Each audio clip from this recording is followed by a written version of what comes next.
Welcome, friends. I know you watch this video to fall asleep, so before that, please like and share this video. Also, where are you from and what time is it where you are from? Welcome to a sanctuary of ancient wisdom, where the restless mind finds peace and the weary heart discovers rest. Tonight we embark on a remarkable journey through 400 untold Buddhist stories, each one a gentle key to unlock deeper sleep and profound meditation. For over 2.5 millennia, these sacred tales have been whispered in monastery halls, shared beside flickering temple flames, and passed down through generations of awakened masters. Tonight, they find their way to you, not as distant philosophy, but as living medicine for the modern soul struggling with anxiety, overwhelm, and the endless chatter of daily life. You may be wondering, what makes these stories different from any others you've heard? Here's what most people don't realize about Buddhist teaching tales. They weren't created as entertainment. They weren't crafted to impress with elaborate plots or dramatic characters. Instead, each story functions like a perfectly tuned instrument, designed to harmonize the frequencies of your consciousness, to gently dissolve the barriers between your thinking mind and your natural state of peaceful awareness. These 400 stories represent something extraordinary. While popular Buddhist texts might contain a handful of well-known parables, what I'm sharing with you tonight comes from the hidden archives of remote monasteries, from oral traditions that have never been widely published, from the private teachings of masters who understood that different souls require different keys to unlock their inner peace.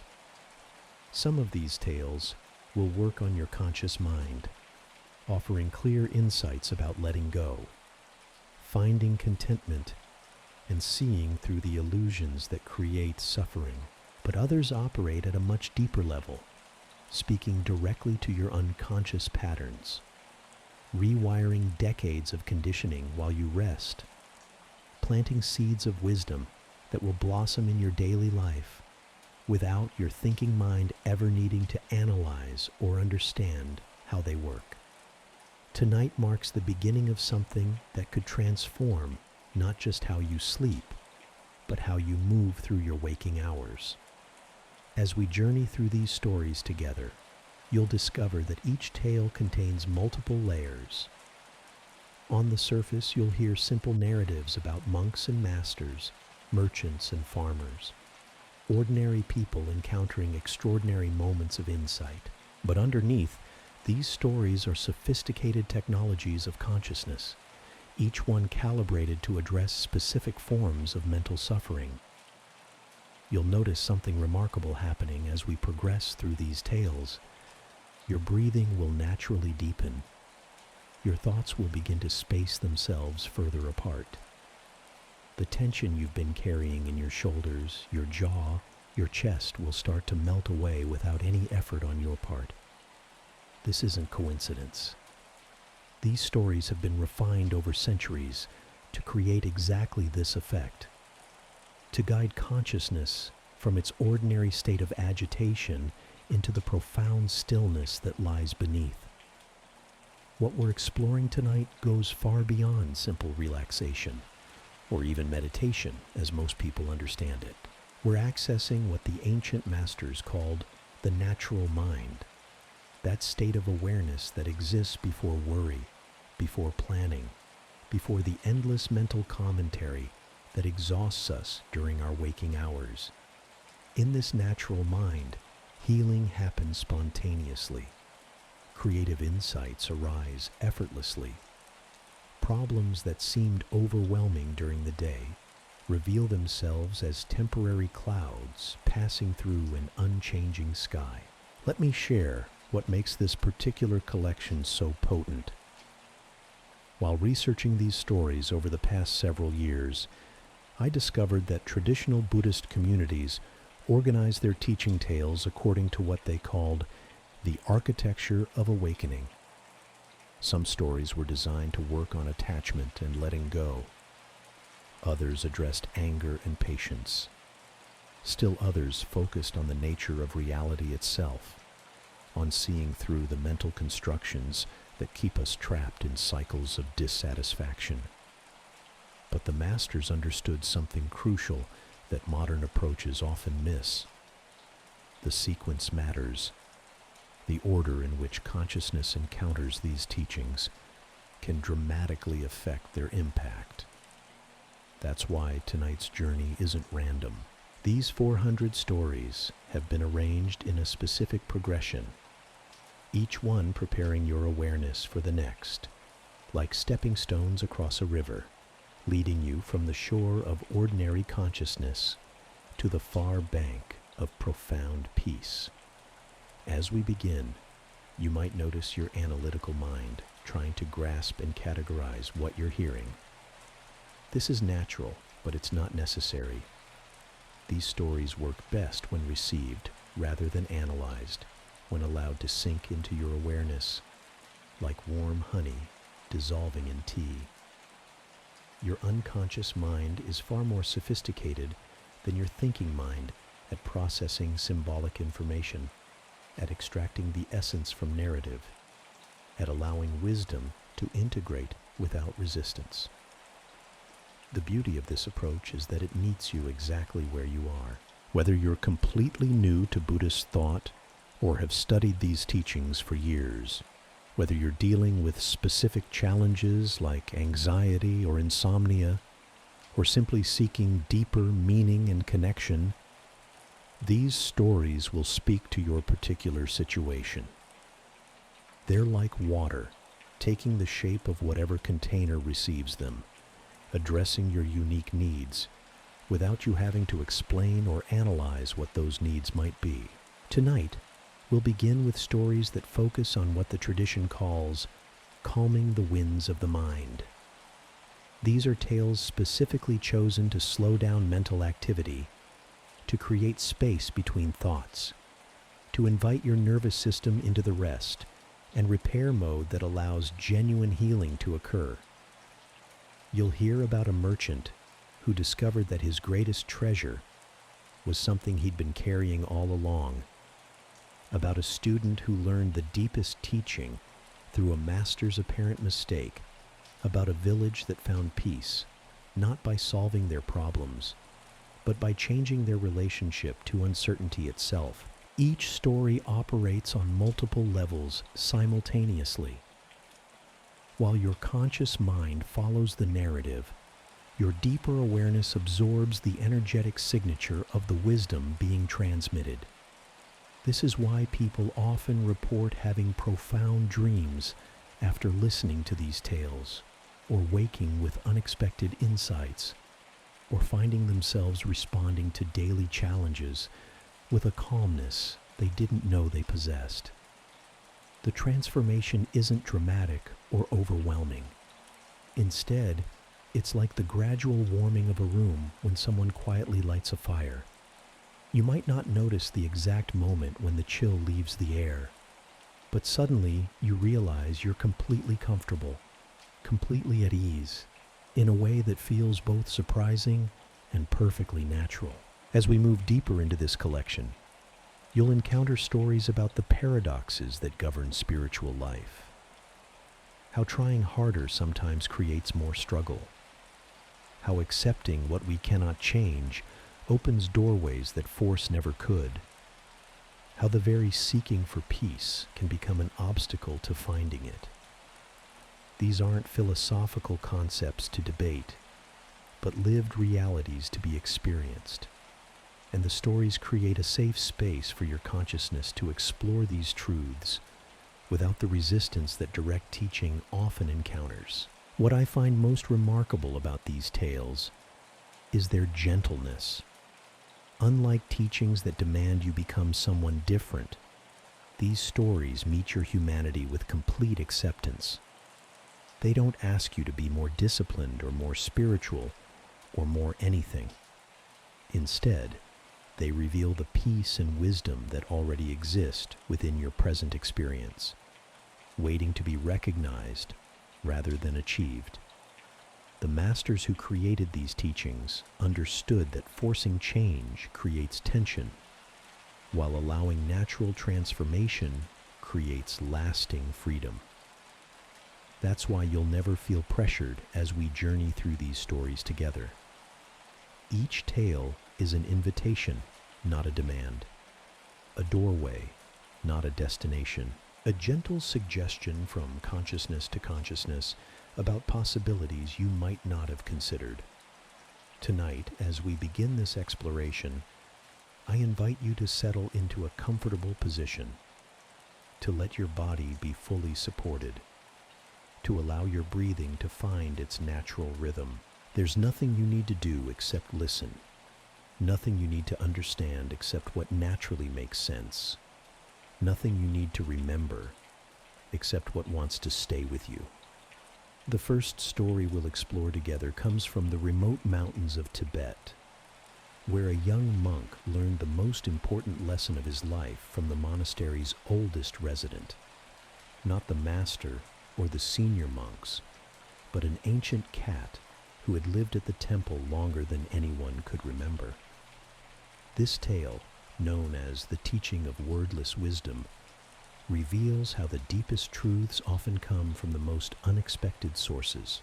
In a monastery nestled high in the Himalayan peaks, where prayer flags fluttered against crystalline skies, and the air itself seemed to carry the whispers of countless generations of seekers, there lived a community of monks dedicated to the pursuit of enlightenment. Among them was a young novice named Tenzin, whose hunger for spiritual knowledge was matched only by his frustration at how slowly understanding seemed to come. Every morning before dawn, Tenzin would rise with the others for meditation. But while his brothers sat in apparent peace, his mind raced with questions. During the day's teachings, he would listen intently to the master's words about emptiness and compassion, taking careful notes and asking earnest questions that often revealed how completely he was missing the point. The master, a weathered man, whose eyes held depths like mountain lakes, would smile patiently at Tenzin's earnest confusion. Understanding cannot be grasped like stones from a path, he would say gently. It must ripen naturally, like fruit on a tree.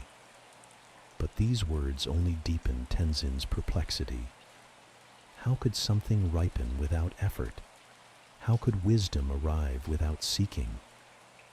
What frustrated Tenzin most was the presence of an ancient tabby cat named Pemba, who had wandered into the monastery decades ago and never left. While the monks struggled with complex philosophical concepts, Pemba seemed to embody everything they were trying to achieve. The cat moved through the temple grounds with perfect presence, neither hurrying toward anything nor fleeing from discomfort. When hungry, Pemba ate. When tired, she slept. When the sun emerged from behind clouds, she basked without attachment to its continuing to shine. The other monks had grown fond of Pemba's quiet companionship, but Tenzin found her infuriating. Here was a creature with no apparent interest in the Dharma, no dedication to practice, no understanding of the profound teachings that filled their days. Yet somehow she seemed more peaceful than any of them.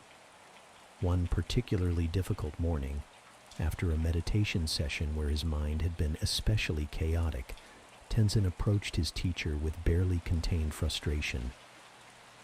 "Master," he said, bowing formally, "I have been here for 3 years, and I feel no closer to enlightenment than when I arrived.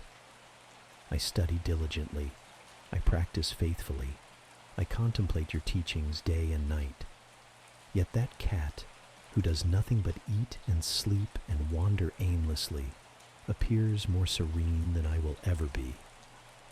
How is this possible? What am I doing wrong?" The master regarded his earnest student with infinite compassion. "Would you like to understand what Pemba has been teaching you all this time?" he asked quietly. "Follow her today. Not with your analytical mind, but with the same quality of attention she brings to everything. Watch how she watches. Notice how she notices. Be present to her presence. Tenzin felt a flash of irritation. This seemed like another of his teacher's cryptic non-answers. But his respect for the master's wisdom ran deeper than his frustration, so he agreed to spend the day observing the monastery cat. At first, Tenzin approached this task with his usual intensity, notebook in hand, ready to catalog Pemba's behaviors and extract their hidden meanings. But the cat's first lesson came immediately. As soon as Tenzin began following her with obvious purpose, Pemba simply sat down and began grooming herself, completely ignoring his presence. She would not perform for his analysis. She would not be an object of study. Either he would join her world of simple being, or there would be nothing to observe. Gradually, Tenzin found himself settling into a different rhythm. He put away his notebook and simply walked where Pemba walked, rested when she rested, watched what captured her attention. Hours passed without his noticing. The constant internal commentary that usually filled his days began to quiet. His breathing naturally deepened. The tight knot of seeking that lived in his chest started to loosen. In the afternoon, Pemba led him to a sunny spot in the monastery garden where she curled up for a nap. Tenzin sat nearby, not trying to meditate in any formal way, just existing in the same space. As the warm sunlight touched his face and the distant sound of monks chanting drifted across the courtyard, something extraordinary happened.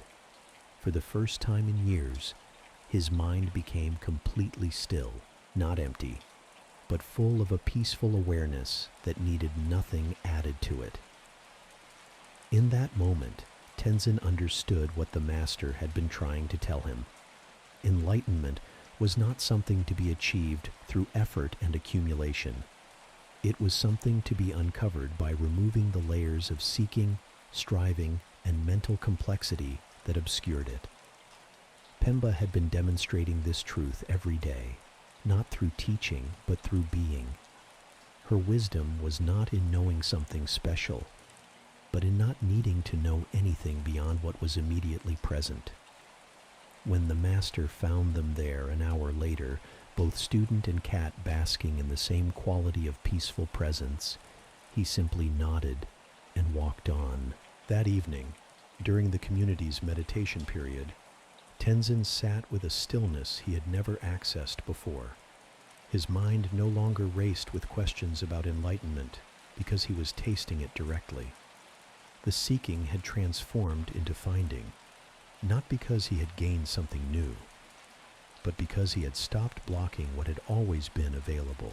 From that day forward, Tenzin became known throughout the monastery for his natural wisdom and unshakable peace. Visitors would come seeking his insights, but like his unlikely teacher Pemba, he rarely offered explanations or complex teachings. Instead, he would invite them to sit quietly in the garden, to watch the clouds change shape, to listen to the wind in the prayer flags. In the space of simple presence, understanding would arise naturally, without force or struggle. Years later, when Tenzin had become a master himself, students would ask him about his awakening.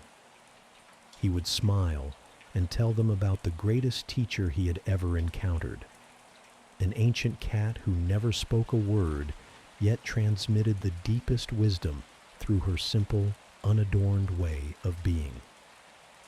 The Dharma, he would say, is not hidden in complex philosophies or secret practices. It lives in the quality of attention we bring to this moment, in our willingness to be completely present to what is, without needing it to be anything other than what it is. This story of Tenzin and Pemba reveals a fundamental truth that runs through all authentic spiritual teaching. The peace we seek is not something we must create or achieve. but something we must learn to recognize and allow. It exists in the space between thoughts, in the pause between breaths, in the stillness that underlies all movement. Like Pemba's wordless wisdom, it cannot be grasped by the thinking mind, but can only be received by a consciousness that has learned to rest in its own natural awareness. As we continue our journey through these ancient tales tonight, you might find yourself experiencing something similar to what Tenzin discovered. The very act of listening without trying to understand, of receiving these stories without analyzing them, creates space for a deeper knowing to emerge. Your own inner Pemba, that quality of natural wisdom that exists before thought and beyond seeking, begins to stir and recognize itself. The next story in our collection comes from the monasteries of ancient China, where a young scholar learned that sometimes the greatest teachings come disguised as the most ordinary encounters. This tale, known as The Merchant's Empty Bowl, explores how abundance and scarcity exist not in our circumstances, but in our perception of them. In the bustling marketplace of Chang'an, during the Tang Dynasty, when trade routes carried treasures from distant lands and the city hummed with commerce and culture, there lived a merchant named Li Wei, who had built his reputation on his ability to recognize value where others saw only common objects.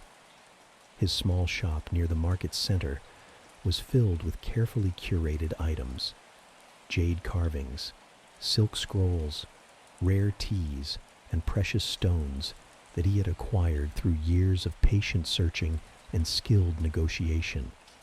Li Wei took great pride in his discerning eye and his growing wealth. Each successful transaction reinforced his belief that prosperity came to those who could distinguish the valuable from the worthless, who could see opportunity where others saw only ordinary goods. His life was comfortable, his reputation secure, and his future seemed bright with promise. But Li Wei carried within him a persistent anxiety that he kept carefully hidden from his customers and competitors. Despite his success, he lived in constant fear of making a mistake, of missing a valuable opportunity, of someone discovering a treasure he had overlooked. This fear drove him to work longer hours, to scrutinize every potential purchase with exhausting intensity, to lie awake at night, calculating profits and worrying about losses. One morning, as autumn mist hung over the market stalls and vendors were setting up their displays for the day, an old beggar approached Li Wei's shop. The man's clothes were patched and faded, his hair unkempt, his feet bare despite the cool weather. In his weathered hands he carried a simple ceramic bowl, plain and unadorned, the kind that might be found in any peasant's kitchen. "Venerable merchant," the beggar said, his voice carrying a strange dignity despite his humble appearance. "I have traveled many li to reach your renowned establishment. I have heard that you possess the wisdom to see true value where others see only common clay. Would you examine this bowl and tell me what it is worth?" Li Wei's first impulse was to dismiss the man quickly. Beggars often approached successful merchants with worthless trinkets, hoping to trade on sympathy rather than genuine value. But something in the old quality of patient man's bearing, a stillness that seemed to emanate from his weathered frame, made Li Wei pause and take a closer look. The bowl was indeed unremarkable. Its glaze was simple, its form functional rather than artistic. There were no maker's marks, no decorative elements, no signs of age that might indicate historical significance. By every measure Li Wei had learned to apply, it was exactly what it appeared to be, a common vessel of no particular worth. "Honorable sir," Li Wei said with practiced politeness, "while I appreciate you bringing this to my attention, I must tell you honestly that this bowl has no commercial value. It is well made for its purpose, but it is not the kind of item my customers seek. Perhaps you might try the pottery stalls at the market's edge, where such practical items are bought and sold. The beggar nodded slowly, as if this response was exactly what he had expected. But instead of leaving, he settled himself on the ground beside Li Wei's shop, placing the bowl carefully in front of him. "If I may," he said quietly, "I would like to sit here for a while. The morning is beautiful, and your shop faces the sunrise perfectly." Li Wei felt a flash of irritation. The presence of a beggar outside his establishment would not enhance his reputation with potential customers. But something about the old man's gentle manner made it difficult to ask him to move along. Against his better business judgment, Li Wei found himself agreeing to let the beggar remain. As the day progressed, Li Wei couldn't help but notice how the old man spent his time. He sat in perfect stillness, the plain bowl resting empty in his lap, watching the world with an attention so complete it seemed to transform everything he observed. When merchants passed by arguing over prices, the beggar's face held only compassion. When children ran laughing through the marketplace, his eyes sparkled with shared joy. When the morning mist lifted to reveal the distant mountains, he smiled, as if witnessing the most precious treasure being unveiled. Customers came and went from Li Wei's shop throughout the morning, each transaction requiring his careful attention to detail, his practiced eye for value, his skilled negotiation. Yet he found himself repeatedly glancing toward the beggar, puzzled by the man's profound contentment with what appeared to be nothing at all.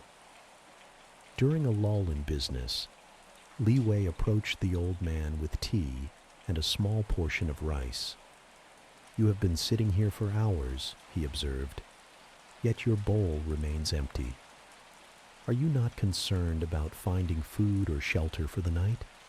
The beggar accepted the offerings with gracious bows, but his response surprised Li Wei completely. "My dear friend," he said, his eyes twinkling with gentle humor, "you say my bowl is empty, but I see something quite different. This bowl contains the entire morning sunshine that has warmed my face. It holds the laughter of children and the songs of merchants calling their wares. It carries the fragrance of jasmine from the garden beyond the wall and the whisper of wind that brings news from distant places." Li Wei stared at the simple ceramic vessel, seeing only vacant space where the beggar described richness beyond measure. "But surely," he protested, "these things you speak of are not actually in the bowl. The bowl itself contains nothing of value." "Ah," the beggar replied, his voice carrying the patience of one who had learned profound lessons through long experience. "But what makes something valuable? Is it not the capacity to nourish, to serve, to bring joy? This bowl has fed me more richly today than the finest banquet, not with rice or meat, but with the feast of simple presence. It has served me perfectly by asking nothing and offering everything." As afternoon shadows began to lengthen across the marketplace, the beggar slowly rose to his feet, cradling his bowl with the reverence Li Wei reserved for his most precious artifacts. "Thank you for your hospitality and your honest appraisal," he said with deep bows. "You were correct that this bowl has no commercial value, but perhaps you might consider whether the most precious things in life are those that cannot be bought or sold."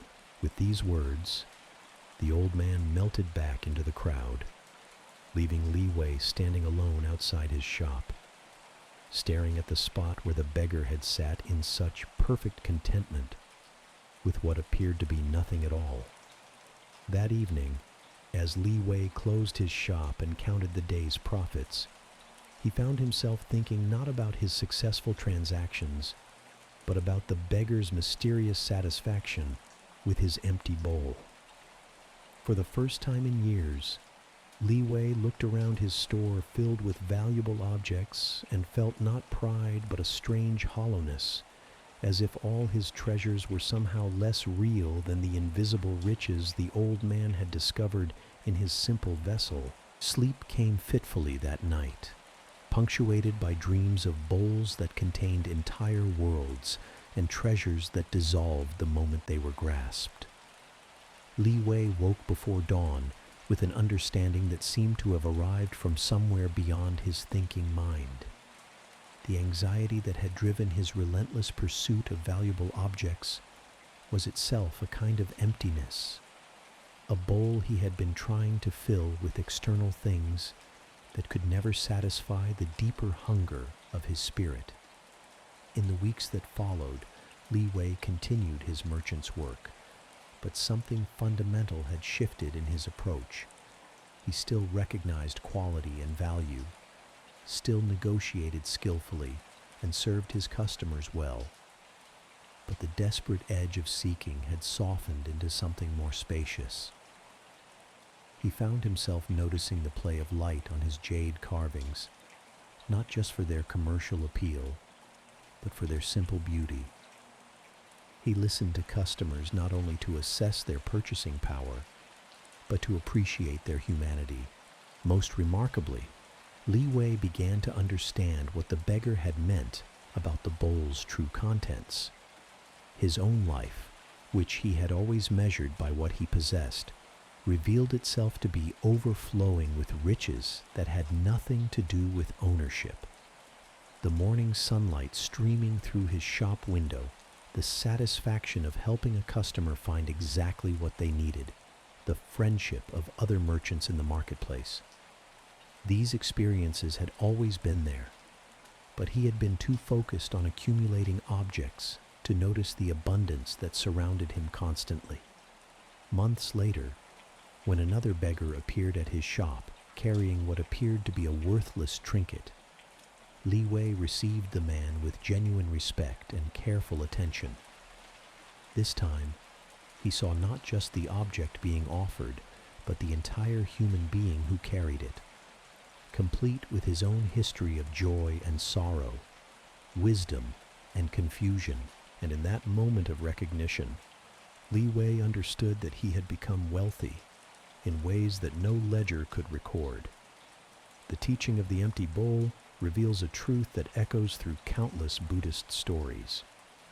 The richness we seek exists not in the accumulation of external things, but in the quality of awareness we bring to whatever is already present.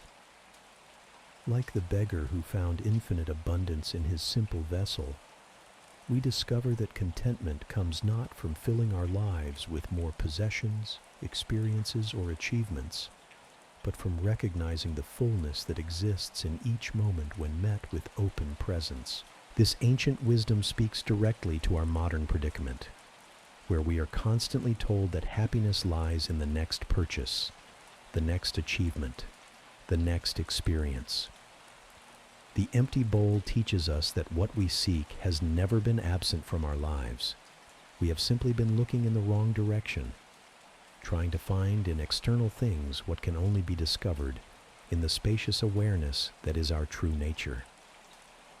As we continue deeper into this collection of transformative tales, the next story emerges from the mountain monasteries of ancient Korea, where a devoted student learned that sometimes the greatest obstacle to wisdom is the very effort to attain it.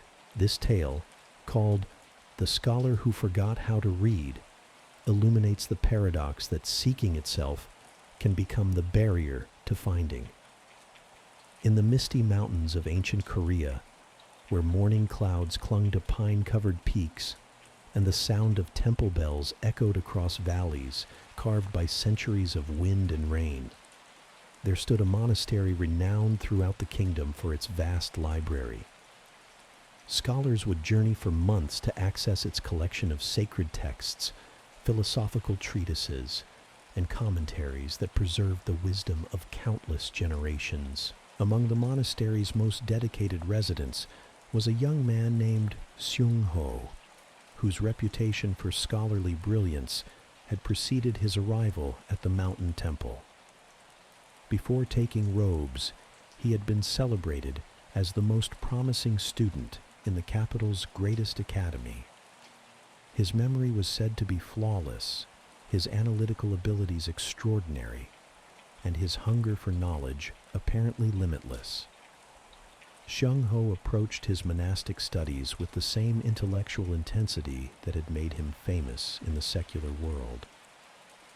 He rose each morning before the first meditation bell to begin reading, spent every free moment between services buried in texts, and often continued studying by candlelight long after his brothers had retired for the night. His cell overflowed with carefully organized notes, cross-referenced commentaries, and elaborate charts mapping the relationships between different philosophical schools. The monastery's master, an elderly monk named Jizung, whose weathered face reflected decades of patient wisdom, watched Seung-ho's scholarly effortsiration and gentle with a mixture of ADM concern. While he appreciated the young man's sincere dedication, he could see that something essential was being overlooked in all this accumulation of intellectual understanding. After Seung-ho had spent 3 years immersed in intensive study, mastering text after text, and engaging in increasingly sophisticated philosophical debates with visiting scholars, Master Jisung decided it was time for a different kind of teaching. One morning after the community's meditation period, he approached Seung-ho with an unusual request. "My dear student," Master Jisung said, his voice carrying the quiet authority of one who had seen beyond the surface of things, "I have been observing your remarkable progress through our library's collection. Your understanding of the texts is truly impressive. But I wonder if you might be willing to try a different kind of practice for a while." Seung-ho looked up from the commentary he had been annotating, his eyes bright with intellectual curiosity. "Of course, Master. What would you have me do? Are there other texts you would recommend? Perhaps something from the restricted archives?" Master Jisung smiled gently. "Actually, I would like you to stop reading entirely for the next 30 days. Instead, I want you to spend that time sitting quietly in the garden, simply observing whatever naturally captures your attention. No books, no notes, no analysis, just pure observation." The request struck Seung-ho like a physical blow. Stop reading? How could he possibly maintain his spiritual progress without continuing his studies? What about the important commentaries he was working through, the philosophical questions he was exploring, the knowledge he was so close to mastering? "Master," he said carefully, "I appreciate your guidance, but surely there must be some mistake. How can abandoning study lead to greater understanding? Wouldn't this be moving backward rather than forward in my development?" Master Jizung's expression remained serene.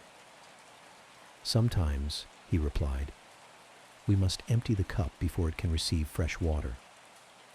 Your mind has become so full of concepts and theories that there may no longer be room for direct experience to enter. Try this practice with the same dedication you have brought to your reading, and we shall see what emerges." Reluctantly, Seung-ho agreed to follow his teacher's instructions, though every fiber of his scholarly being rebelled against what seemed like deliberate ignorance. He placed his books carefully on their shelves, rolled up his charts and commentaries, and made his way to the monastery's simple garden, where he was to spend the next month in what felt like intellectual exile. The first few days were torturous. Seung-ho's mind, accustomed to the constant stimulation of complex ideas, raced frantically through everything he could remember from his years of study. He mentally reviewed arguments, reconstructed philosophical positions, and rehearsed elaborate theoretical frameworks. Without books to focus his attention, his thoughts scattered in every direction like leaves in a windstorm. But gradually, as the days passed without intellectual input, something unexpected began to happen. The constant mental chatter that had accompanied his scholarly work for so many years started to quiet.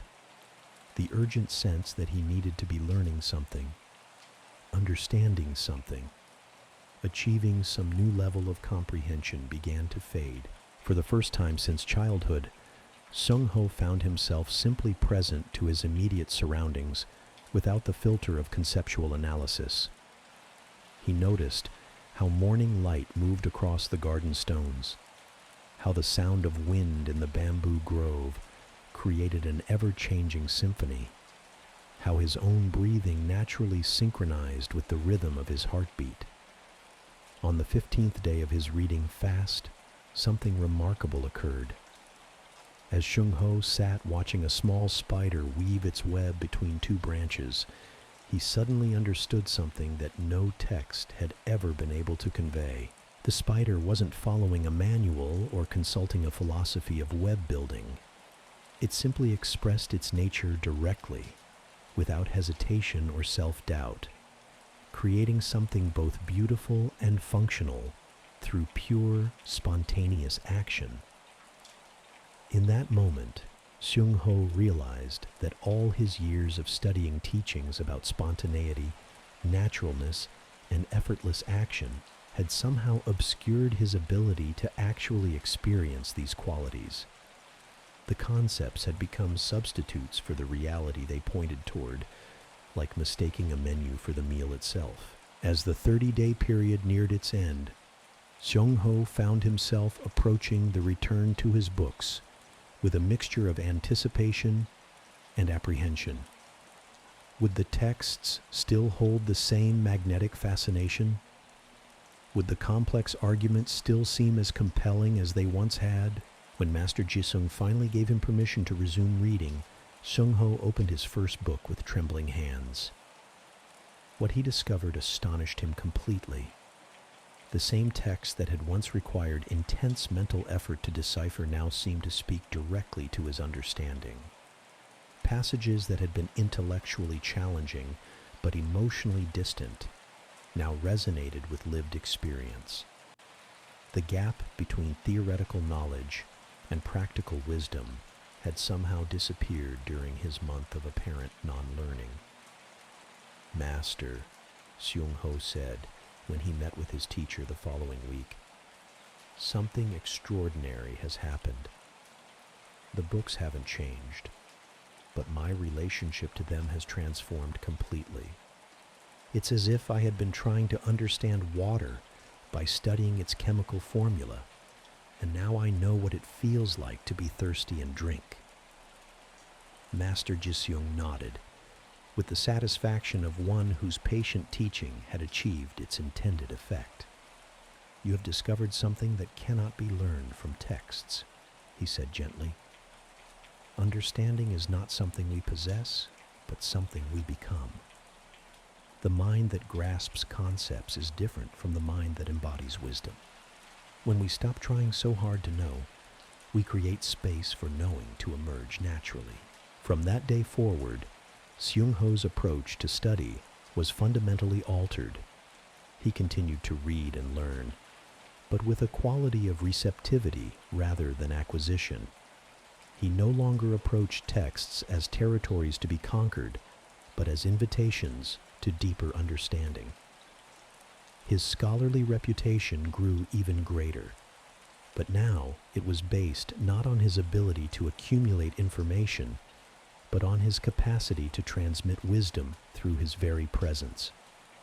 Years later, when Seung-ho had become a master teacher himself, students would come seeking his secret for penetrating the most difficult philosophical texts. His answer always surprised them. "First," he would say, "learn of your own immediate to read the book experience. Only when you can understand the teaching that exists in each breath, each sensation, each moment of awareness, will the written teachings reveal their true meaning. This story of the scholar who forgot how to read illuminates a fundamental principle that runs through authentic spiritual development. The accumulation of knowledge, while valuable in its place, can become an obstacle when it substitutes for direct experience. Like Sung Ho's month of reading fasting, sometimes we must create space by letting go of what we think we know in order to discover what we actually understand. The tale speaks to our modern tendency to mistake information for wisdom, to confuse intellectual understanding with genuine realization. In our age of endless content and constant learning opportunities, Sung Ho's story reminds us that sometimes the most profound education comes through unlearning, through creating emptiness that allows fresh insight to emerge.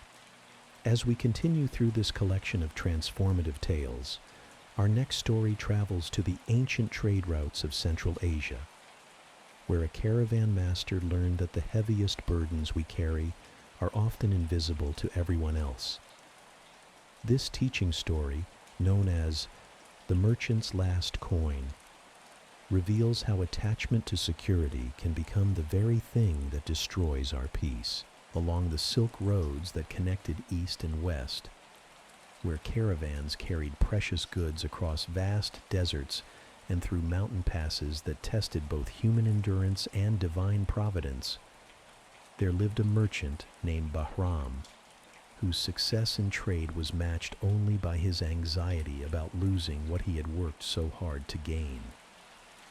Bahram had spent decades building his trading enterprise, developing relationships with suppliers in distant cities, learning the languages and customs of different peoples, and accumulating the knowledge necessary to navigate the complex world of international commerce. His caravans were well organized, his goods carefully selected, and his reputation for honesty had earned him the trust of partners across the known world. But success had brought an unexpected burden. The more wealth Bahram accumulated, the more afraid he became of circumstances that might take it away. Bandits, storms, political upheavals, changes in trade routes, fluctuations in demand. The list of potential disasters seemed to grow longer with each successful journey. What had once been an adventurous life of exploration and discovery had gradually transformed into a constant state of worried vigilance. Bahram's anxiety expressed itself in increasingly elaborate precautions. He hired more guards than necessary, chose longer but seemingly safer routes, maintained larger emergency reserves than practical wisdom required. Most significantly, he carried with him at all times a single gold coin that he had designated as his ultimate security, his final resource should everything else be lost. This coin lived in a hidden pocket sewn into his innermost garment, positioned over his heart, where he could feel its reassuring weight with every breath. It was not the most valuable item in his possession, but it had acquired a symbolic importance far beyond its monetary worth. In his mind, as long as he possessed this one coin, he could never be truly destitute.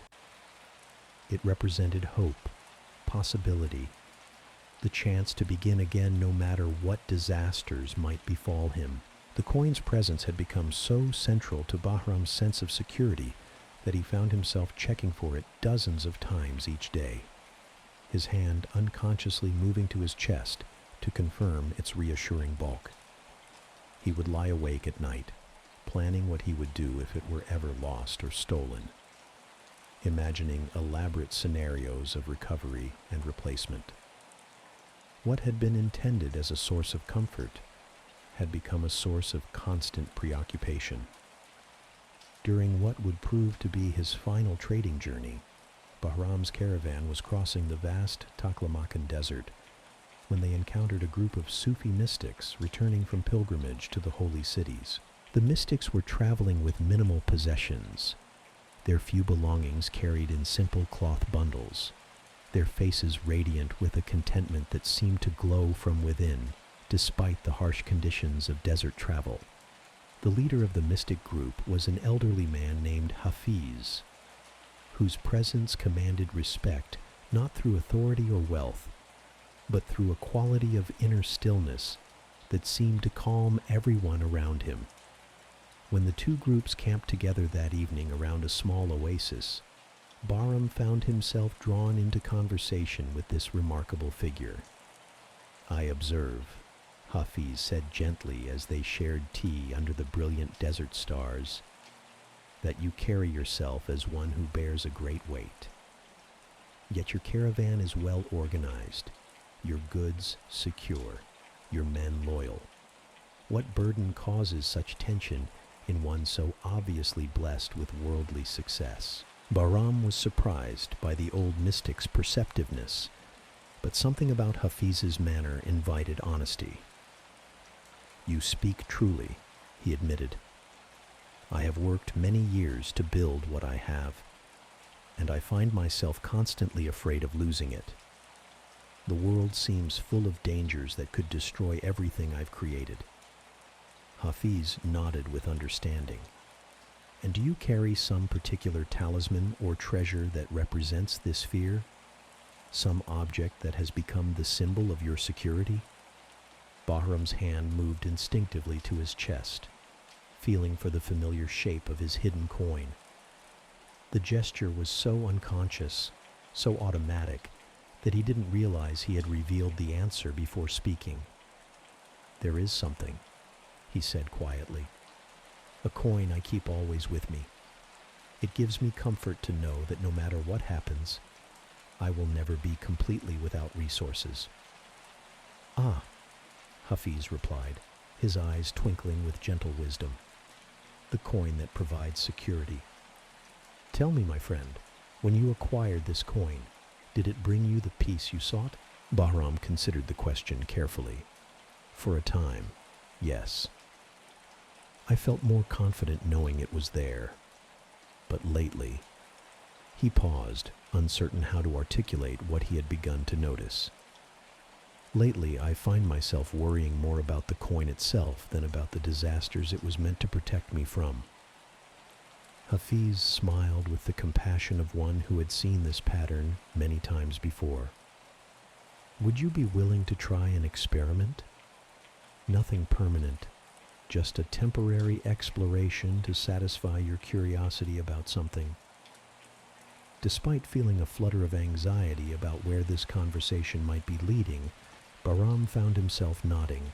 There was something about the old mystic's presence that inspired trust, a quality of wisdom that seemed to see beyond surface appearances to deeper truths. "I would like you to give me your coin," Hafiz said simply. "Not permanently, but just for tonight. Let me hold this symbol of your security while you sleep, and in the morning I will return it to you, along with whatever understanding this experience might bring."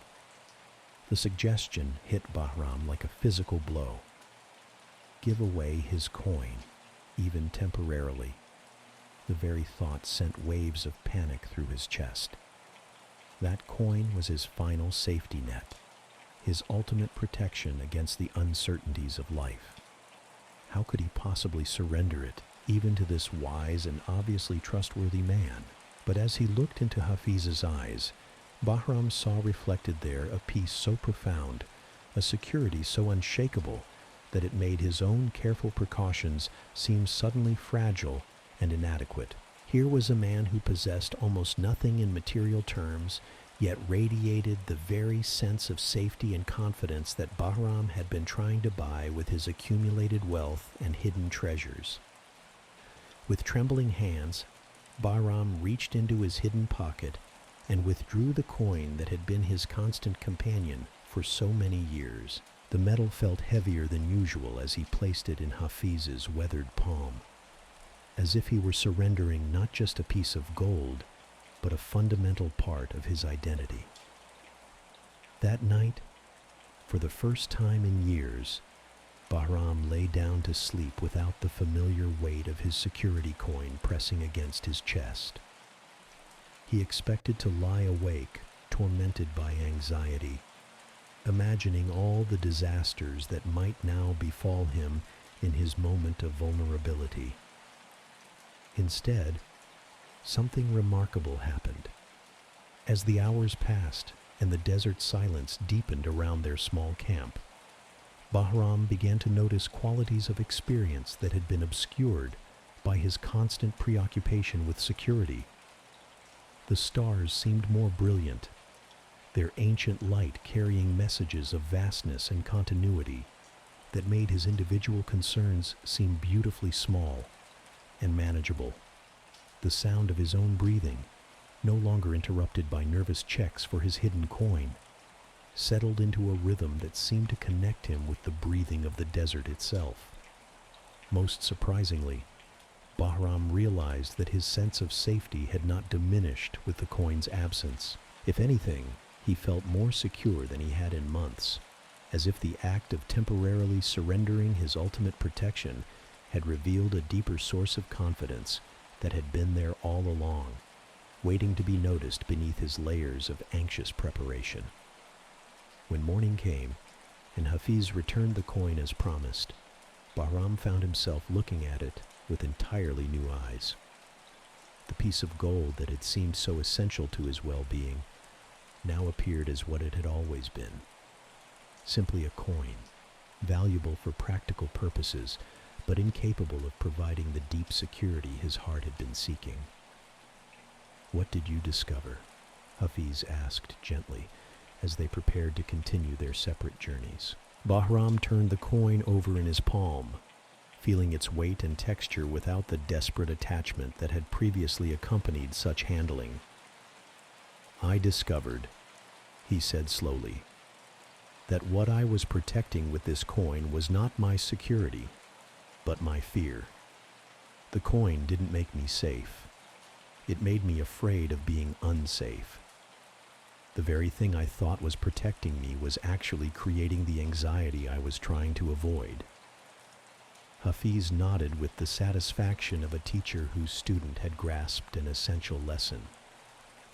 "True security," he said, "cannot be purchased or stored or hidden away.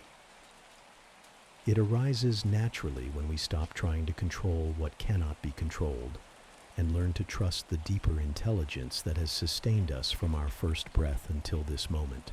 When the two groups parted ways that morning, Bahram still carried his coin, but his relationship to it had been fundamentally transformed.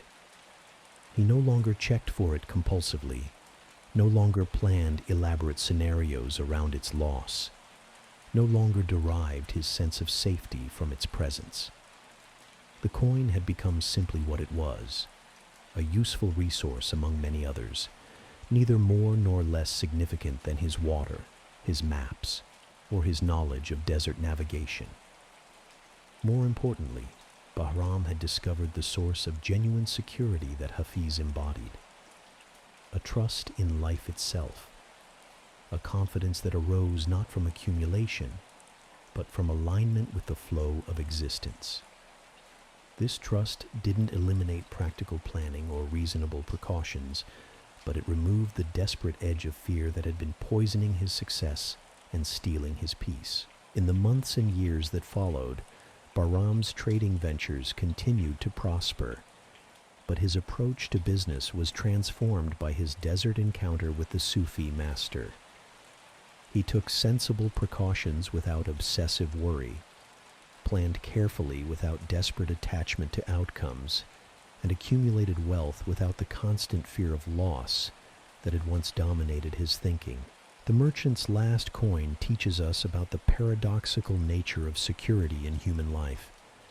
The very things we think will protect us from uncertainty often become sources of greater uncertainty. Our attempts to control the uncontrollable create exactly the anxiety we hope to avoid. True peace comes not from accumulating enough resources to handle every possible disaster, but from developing the inner resilience to meet whatever arises with presence and wisdom. This ancient teaching speaks directly to our modern obsessions with insurance, savings accounts, security systems, and backup plans. While practical preparation has its place, the story reveals how our relationship to security can become a prison that prevents us from experiencing the natural confidence that is our birthright. As our journey through these transformative tales continues, we now turn to the snow-covered peaks of the Himalayas, where a young pilgrim learned that the destination we seek is often discovered by abandoning the journey itself. This story, called The Pilgrim Who Stopped Walking, explores the profound difference between spiritual seeking and spiritual finding. High in the Himalayan mountains, where the air grows thin and every breath becomes a conscious act, where ancient paths wind through landscapes that seem to exist at the boundary between earth and sky, there walked a pilgrim named Dolma, whose devotion to finding enlightenment had carried her across thousands of miles and through countless hardships. Dolma had begun her pilgrimage 5 years earlier, leaving behind a comfortable life in a valley village to seek the ultimate truth that she believed awaited her at some sacred destination yet to be discovered. She had visited famous monasteries, received teachings from renowned masters, circumambulated holy mountains, and performed prostrations at countless shrines, always with the sense that the real teaching, the final revelation, lay somewhere ahead on the path she had not yet traveled. Her backpack contained the accumulated tokens of her spiritual journey: blessed prayer beads from various temples, sacred texts copied by hand, small statues of Buddhas and Bodhisattvas, and carefully preserved relics from her encounters with holy beings. Each item represented a step along her path, a marker of progress toward the enlightenment that seemed always to recede like a mirage as she approached it. What drove Dolma forward through snowstorms and avalanche zones, across treacherous passes and through valleys where few humans ever ventured, was an unshakable conviction that somewhere in these sacred mountains lay the perfect teacher, the ultimate monastery, the final teaching that would complete her understanding and grant her the peace she had been seeking for so long. But after 5 years of continuous walking, Dolma found herself experiencing something she had never expected: a growing sense of exhaustion that went deeper than physical fatigue. It wasn't just her legs that were tired from the endless climbing and descending, or her shoulders that ached from carrying her pilgrim's pack. Something in her spirit itself seemed to be wearing thin, as if the very act of seeking had become a burden heavier than any physical load. On what would prove to be the last day of her active pilgrimage, Dolma was climbing toward a remote pass that local villagers had told her led to a hidden valley containing a monastery of legendary wisdom. The trail was barely visible, carved into a cliff face that dropped away into misty depths, and the altitude made each step an effort that required conscious intention. Halfway up the ascent, as afternoon clouds began to gather around the peaks and the first snowflakes of what promised to be a significant storm started to fall, Dolma reached a small cave that previous travelers had used for shelter. Her original plan was to rest only briefly before continuing toward the pass. But as she sat down to catch her breath, something unexpected happened. For the first time in 5 years, Dolma found herself without the energy or desire to continue walking. Not just for the moment, not just until the weather cleared, but altogether. The thought of pushing forward to yet another destination, of seeking yet another teacher, of collecting yet another sacred experience, suddenly felt not just difficult, but pointless. As the storm intensified outside the cave and visibility dropped to mere feet, Dolma realized that she had reached a kind of spiritual crossroads that had nothing to do with geography. She could continue her endless pilgrimage, always hoping that the next monastery or master would provide what all the previous ones had not, or she could finally stop running toward enlightenment and see what might be discovered right here in this simple cave. The decision, when it came, felt less like a choice than like a natural settling, like water finding its level, or a bird coming to rest after a long flight. Dolma carefully removed her heavy backpack, arranged her few possessions around the cave, and for the first time in years, sat down without any intention of getting up and going somewhere else. The first few days of stillness were more challenging than any mountain pass she had ever crossed. Her mind, accustomed to the constant stimulation of new places and experiences, raced frantically through memories of teachings she had received, questions she needed to ask, places she still wanted to visit. The urge to resume walking was almost overwhelming, like an addiction to movement that her body and mind demanded to satisfy. But gradually, as the days turned into weeks and the storm outside gave way to the deep silence of high-altitude winter, something began to shift in Dolma's experience. Without new information constantly entering through her senses, without the ongoing narrative of seeking and finding that had structured her life for so long, she began to notice qualities of awareness that had been present all along, but obscured by her constant traveling. The cave itself, which had initially seemed like a temporary shelter, revealed itself to be a perfect temple. The way sunlight moved across its walls throughout the day created a constantly changing display, more beautiful than any monastery's artwork.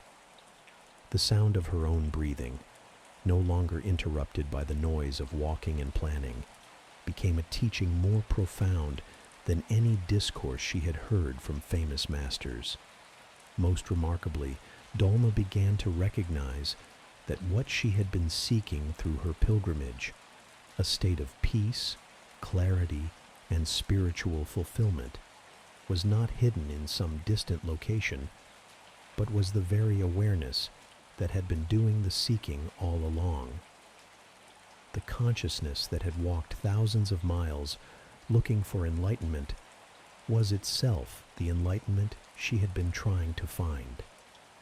When spring finally arrived and the snow melted enough to make travel possible again, Dolma made no move to resume her pilgrimage.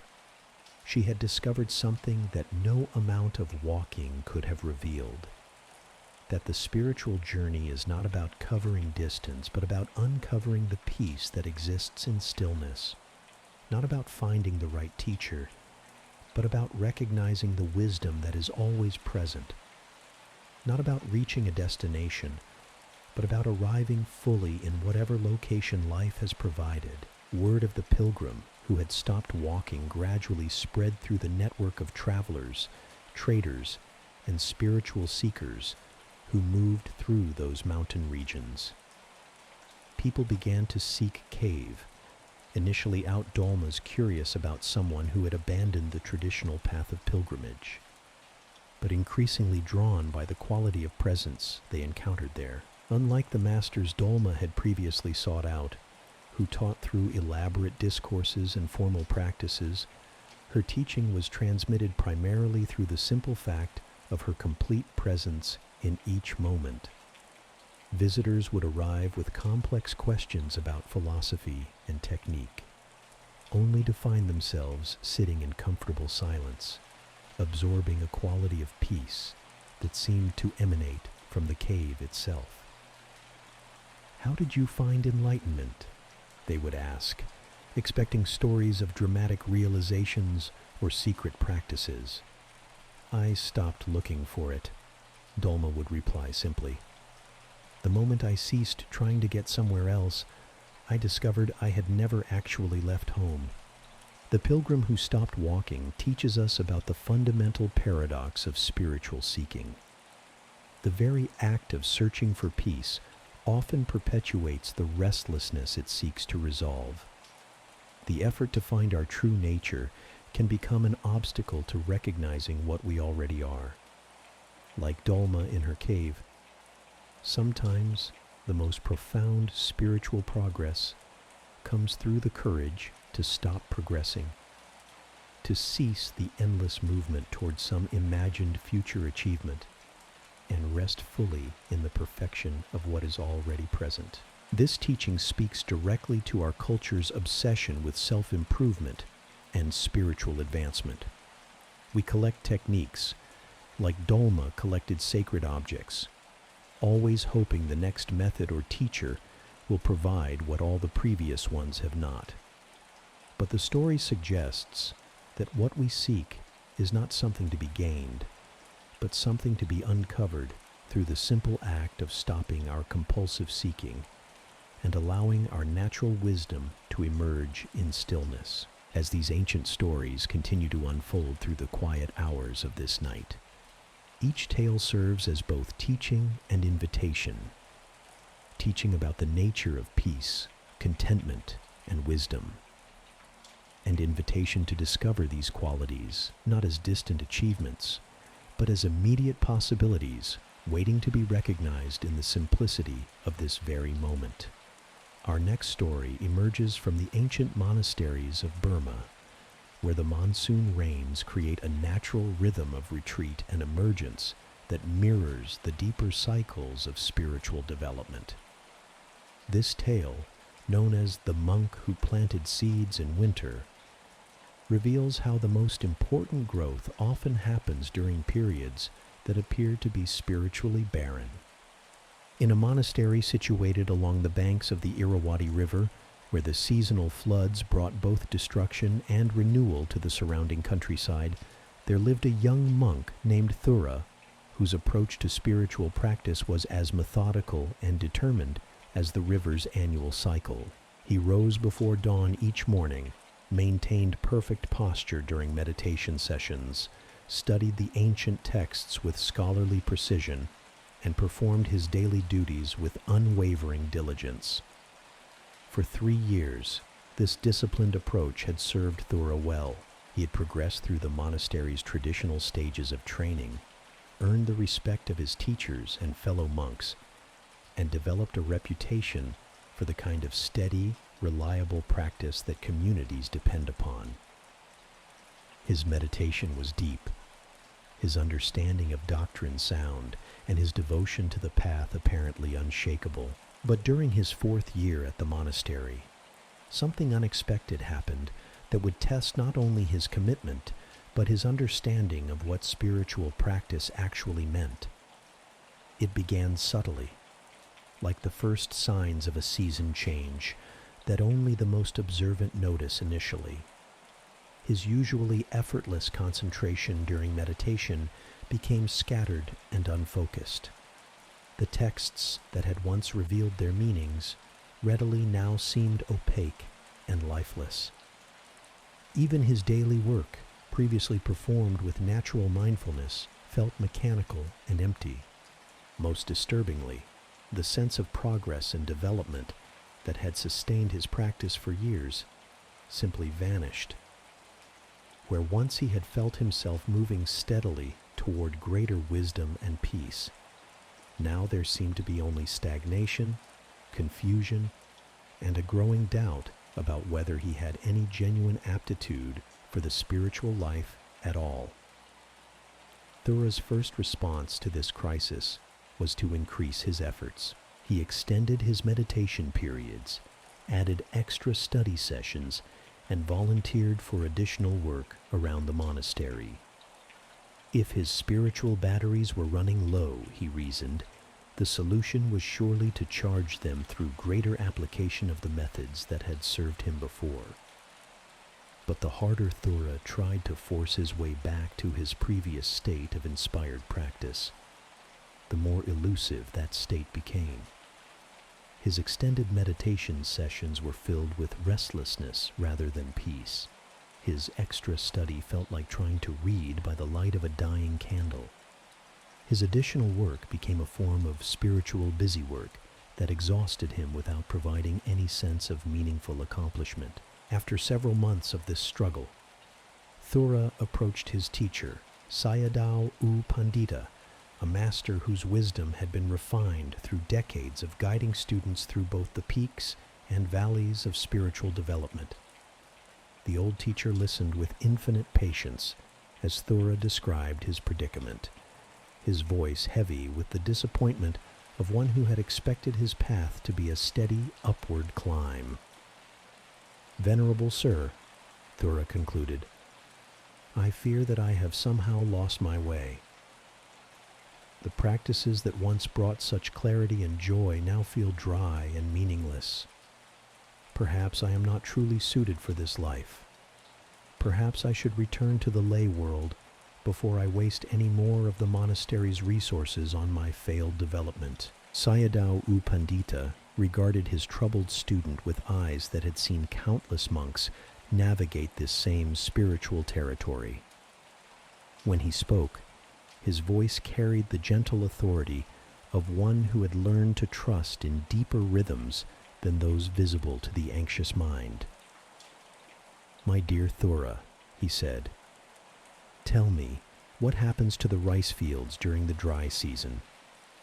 The question seemed irrelevant to Thura's spiritual crisis, but his respect for his teacher's wisdom led him to answer thoughtfully. "During the dry months, the fields appear barren. The ground becomes hard and cracked. No growth is visible above the surface. To someone unfamiliar with farming cycles, the fields might appear to be dead or permanently damaged. And yet," the teacher continued, "do experienced farmers abandon their fields during this season?" "No, sir. They understand that this apparent barrenness is part of a natural cycle. They use the dry season to prepare the soil, to clear irrigation channels, to repair their tools.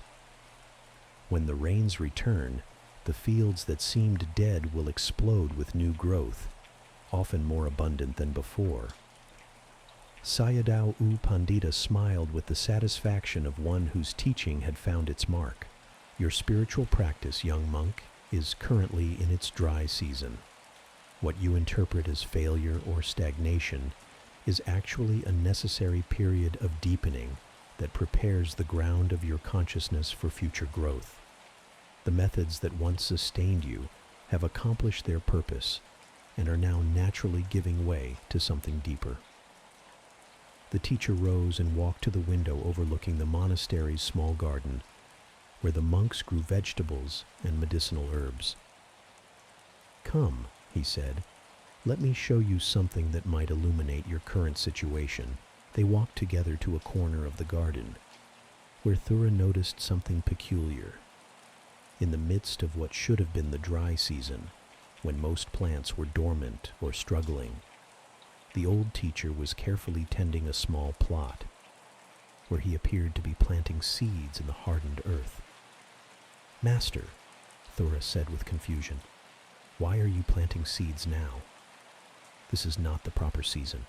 The soil is too hard, the conditions too harsh. Surely these seeds will not survive." "Ah," replied Sayadaw U Pandita, "but these are special seeds. They require the harsh conditions of the dry season to develop properly. The very hardness that would kill ordinary plants is necessary for these seeds to crack open and send down the deep roots that will sustain them through many seasons to come." As they worked together, preparing the difficult soil and placing seeds that seemed destined to fail, the teacher continued his explanation. "Some spiritual development can only happen during periods that feel barren and difficult. The easy, pleasant stages of practice develop certain capacities, but they cannot build the deep roots of wisdom that will sustain you through life's inevitable challenges. Your current experience of dryness and confusion," he continued, "is not a sign that you are moving away from enlightenment, but that you are moving into a deeper level of understanding. The superficial satisfactions of early practice are dissolving to make room for something more substantial and lasting." In the weeks that followed this conversation, Thura began to approach his apparent spiritual winter with a completely different attitude. Instead of fighting against the dryness and confusion, he learned to work with these conditions as skillfully as a farmer works with difficult soil. Rather than trying to force his meditation back to its previous ease and clarity, he developed patience with uncertainty and discomfort. Most importantly, Thura discovered that there was actually a great deal happening during his period of apparent spiritual stagnation, just as there is constant activity beneath the surface of dormant fields. Old patterns of attachment and identification were quietly dissolving. Subtle forms of spiritual pride and ambition were being composted into humility and genuine compassion. The foundations of his practice were being rebuilt on bedrock rather than shifting sand. When Thura's spiritual spring finally arrived, as Sayadaw U Pandita had promised it would, the transformation was more profound than anything he had experienced during his previous years of steady progress. The clarity that emerged from his period of confusion was more stable and unshakable than his earlier insights.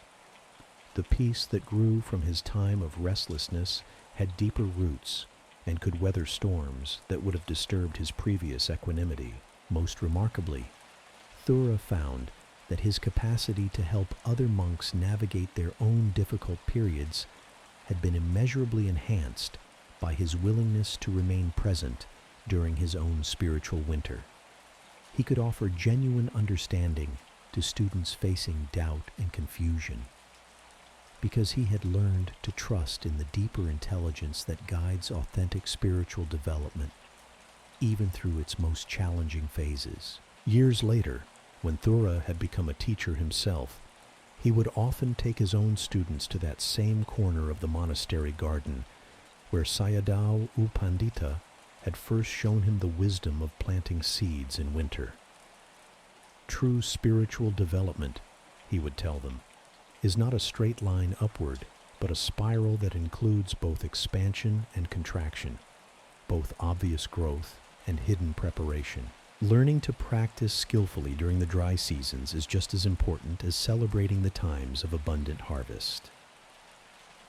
The monk who planted seeds in winter teaches us about the hidden dimensions of spiritual growth that our achievement-oriented culture often overlooks.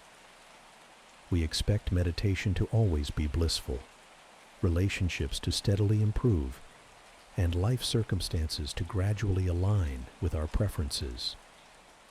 When we encounter periods of confusion, stagnation, or difficulty, we assume something has gone wrong rather than recognizing these as necessary phases in a deeper process of transformation. This ancient wisdom speaks directly to anyone who has felt discouraged by their spiritual progress, who has wondered whether they're doing something wrong because their practice feels dry or difficult. Like Thura's winter seeds, some of the most important spiritual development happens during periods that feel barren on the surface, but are actually preparing the ground for breakthroughs that could not occur any other way. As we continue deeper into this collection of transformative stories, we now journey to the monasteries of ancient Tibet, where a young translator learned that sometimes the most profound teachings are hidden not in complex texts, but in the simplest acts of daily service. This story, called The Scholar Who Swept Floors, illuminates how wisdom often disguises itself as ordinary work. In the great monastery of Samye, where scholars from across the Himalayan region gathered to translate the sacred texts that would preserve Buddhist wisdom for future generations, there lived a young man named Lotsawa Rinchen, whose intellectual gifts had marked him as one of the most promising students of his generation. His mastery of Sanskrit rivaled that of monks twice his age. His understanding of philosophical concepts impressed even senior translators, and his dedication to preserving the Dharma in written form was absolutely unwavering. Rinchen had come to Sami with dreams of participating in the great translation projects that were making the Buddha's teachings available in Tibetan for the first time. He envisioned himself working alongside the legendary masters, deciphering complex Sanskrit manuscripts, and playing a crucial role in one of history's most important cultural transmissions. His scholarly abilities certainly qualified him for such work, and his teachers had assured him that such opportunities would eventually present themselves. But when Rinchen arrived at the monastery, instead of being assigned to the translation halls where he expected to spend his days, he was given what seemed like the most mundane possible duty: maintaining the cleanliness of the monastery's floors, courtyards, and common areas. Every morning before dawn, while the scholar monks were beginning their intellectual work, Rinchen could be found sweeping pathways, scrubbing stones, and ensuring that the physical environment of the monastery remained spotless. Initially, Rinchen accepted this assignment with good grace, assuming it was a temporary test of his humility, or perhaps a brief period of service before he would be promoted to more suitable work. Surely, he reasoned, once the senior translators recognized his abilities, he would be invited to join their important scholarly endeavors. But weeks turned into months, and months into a full year. With Rinchen still spending his days wielding brooms and water buckets instead of Sanskrit dictionaries and philosophical texts, his frustration grew daily as he watched less qualified monks receive assignments to the translation projects he longed to join. His intellectual gifts were being completely wasted, he believed, on work that any novice could perform. The breaking point came on a morning when Rinchen was sweeping the courtyard outside the main translation hall and could hear through the open windows a complex discussion about a particularly difficult Sanskrit passage. The monks inside were struggling with a grammatical construction that Rinchen could have explained easily, debating interpretations that he could have clarified in moments.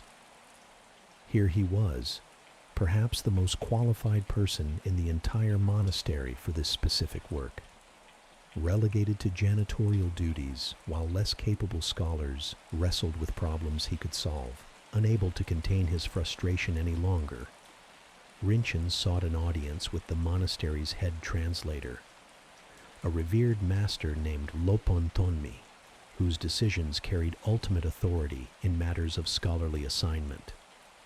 Approaching with careful respect but obvious inner turbulence, Rinchen explained his situation with as much diplomacy as his churning emotions allowed. "Venerable Sir," he began, "I have served faithfully in whatever capacity you have assigned, but I cannot help but feel that my abilities are being underutilized. I came here to participate in the great work of translation, to use my Sanskrit knowledge in service of preserving the Dharma. Instead, I spend my days sweeping floors and cleaning stones, while complex textual problems remain unsolved. Surely there has been some mistake in my assignment?" Lopon Thonmi listened to this appeal with the infinite patience that characterized all his interactions, his weathered face showing neither surprise nor irritation at Rinchen's barely concealed frustration. When the young scholar finished speaking, the master sat in contemplative silence for several long minutes, as if considering not just the words he had heard, but their deeper implications. "Tell me, Rinchen," Lopon Thonmi finally said, "when you sweep the morning courtyard, what is the condition of your mind?" The question seemed irrelevant to Rinchen's concerns, but he answered honestly, "When I sweep, Master, my mind is usually preoccupied with thoughts of the translation work I should be doing. I think about Sanskrit roots and grammatical structures. I compose arguments about textual interpretations. Honestly, I find the sweeping rather tedious, and my attention is rarely fully present to the task itself." Lopon Thonmi nodded slowly, as if this response confirmed something he had long suspected. "And when you study Sanskrit texts, what is the quality of your attention?" "Completely focused, Master." I become absorbed in the language, the meaning, the intricate relationships between concepts. Time seems to disappear when I'm engaged in scholarly work. I see, the master replied gently.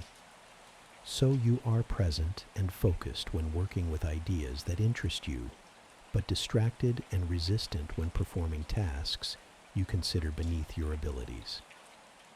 Tell me, young scholar, how can someone who cannot bring full attention to sweeping a floor be trusted with the precise attention required to translate the Buddha's words? The question struck Rinchen like a physical blow. He had never considered that his attitude toward menial work might be connected to his capacity for scholarly precision. In his mind, these were completely separate domains, one requiring intelligence and education, the other merely physical labor that anyone could perform. But master, Rinchen protested, surely intellectual work and physical maintenance require different kinds of attention. The mind that can parse complex philosophical arguments doesn't need to be fully present to push a broom across stones. Lopon Thonmi smiled with the gentle compassion of one who had himself learned this lesson through direct experience many years earlier. My dear student, you have revealed the very misunderstanding that makes you unready for translation work. You believe that attention can be divided, that consciousness has different qualities for different activities, but the mind that translates sacred texts with perfect accuracy is the same mind that must be present to every movement of the broom, every grain of dust, every stone in the courtyard. The master rose and walked to a shelf lined with completed translations, manuscripts that represented years of painstaking work by teams of dedicated scholars.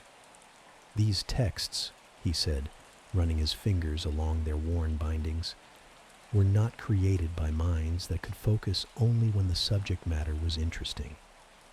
They were produced by translators who had learned to bring the same quality of precise, unwavering attention to every moment of their lives, whether they were deciphering a complex Sanskrit verse or preparing their morning tea.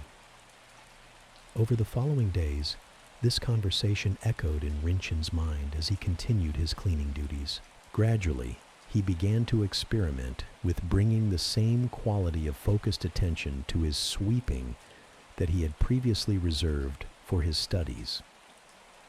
Instead of allowing his mind to wander to more interesting subjects, he tried to become completely present to the physical sensations of the work, the sound of the broom against stone, the patterns of dust and debris, the rhythm of his own movement. What he discovered astonished him.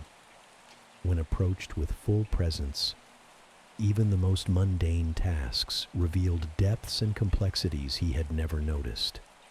The way morning light moved across the courtyard stones created an ever-changing landscape, more beautiful than any illuminated manuscript.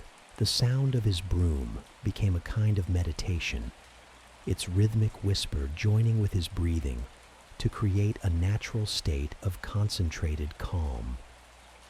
Most remarkably, Rinchen found that his capacity for sustained attention was actually growing stronger through this practice. The mental muscles required to remain present while performing repetitive physical tasks were the same ones needed for the long hours of concentrated focus that translation work demanded. His sweeping was becoming a form of attention training more effective than any formal meditation practice he had previously attempted. After 6 more months of this transformed approach to his cleaning duties, something unexpected happened. Lopon Thonmi appeared one morning as Rinchen was finishing his courtyard work, moving with the natural mindfulness that had become his normal way of being. Rinchen, the master said quietly, I have been observing your work, and I notice a change in the quality of your presence. Your sweeping has become a form of meditation. Your attention seems to be fully engaged with whatever task is before you. I believe you may now be ready for a different kind of service." That afternoon, Rinchen found himself sitting in the translation hall for the first time since arriving at the monastery. But his experience was completely different from what he had imagined during his months of frustrated longing. The skills he had developed through mindful cleaning, sustained attention, patience with repetitive tasks, presence to minute details, proved to be exactly what translation work required. More importantly, his attitude toward the work had been fundamentally transformed. He no longer approached translation as a prestigious intellectual achievement that would enhance his reputation, but as another form of service to be performed with the same careful attention he had learned to bring to sweeping floors. The ego-driven ambitions that had once motivated his scholarly pursuits had been quietly composted during his months of humble physical labor. When complex problems arose in the texts he was working on, Rinchen found he could bring the same patient persistence to them that he had developed while removing stubborn stains from monastery stones. When tedious grammatical analysis was required, he approached it with the same steady rhythm he had learned while sweeping long corridors. The qualities that made him an excellent cleaner proved to be exactly the qualities that made him an exceptional translator. Years later, when Rinchen had become one of Sami's most respected scholar translators, new students would sometimes complain about being assigned to maintenance duties when they had come to engage in important intellectual work. Rinchen would smile and share his own story, explaining how the most profound teachings about attention, patience, and presence had come not from Sanskrit texts, but from learning to be completely present while performing the humblest tasks. "The monastery's floors," he would tell them, "were my first and most important teachers. They taught me that there is no such thing as unimportant work, only unconscious workers. They showed me that the mind capable of perfect attention to sweeping dust is the same mind capable of perfect attention to translating the Buddha's words. The only difference is in our willingness to be fully present to whatever life places before us.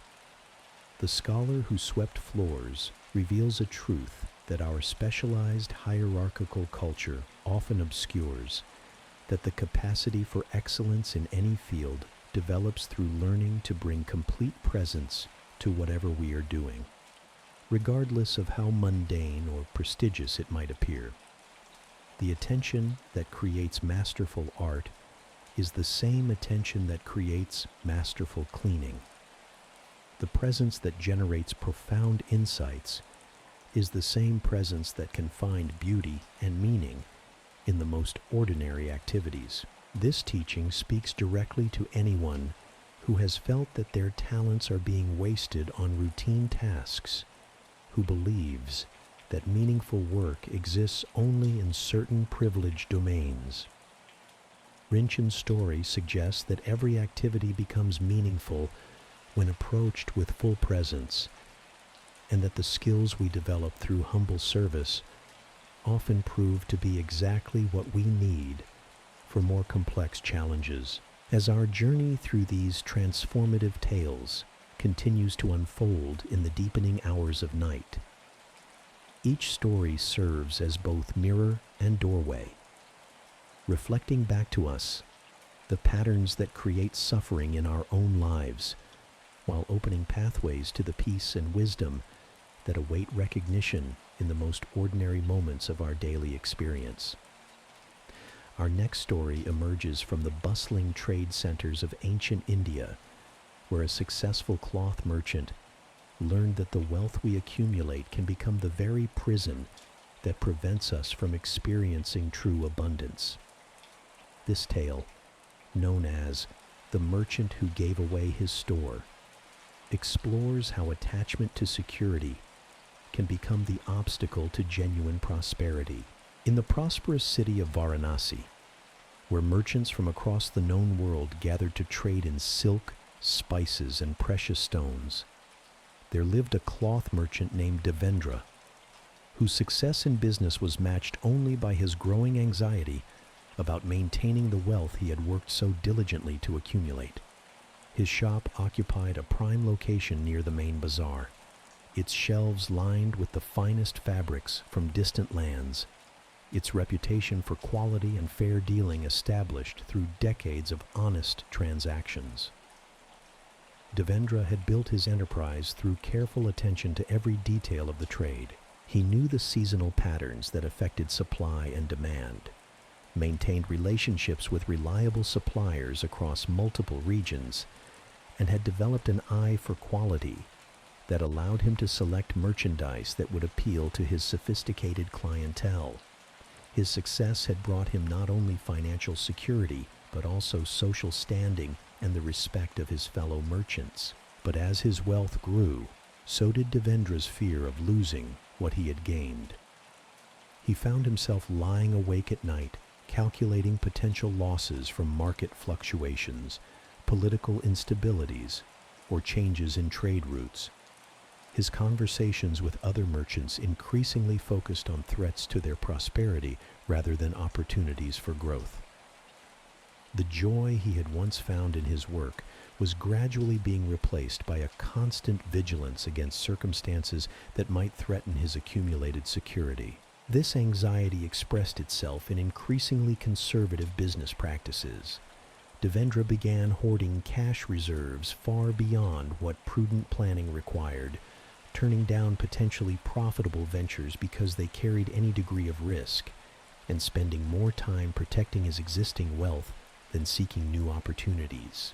His shop, once dynamic and evolving with changing tastes and trends, became static and predictable as he avoided any innovations that might jeopardize his established success. The transformation from confident entrepreneur to anxious guardian of wealth was so gradual that Devendra himself barely noticed it occurring, but the effects were becoming apparent to those around him. His family saw less of him as he spent longer hours at the shop, not because business demanded it, but because he felt compelled to personally oversee every transaction.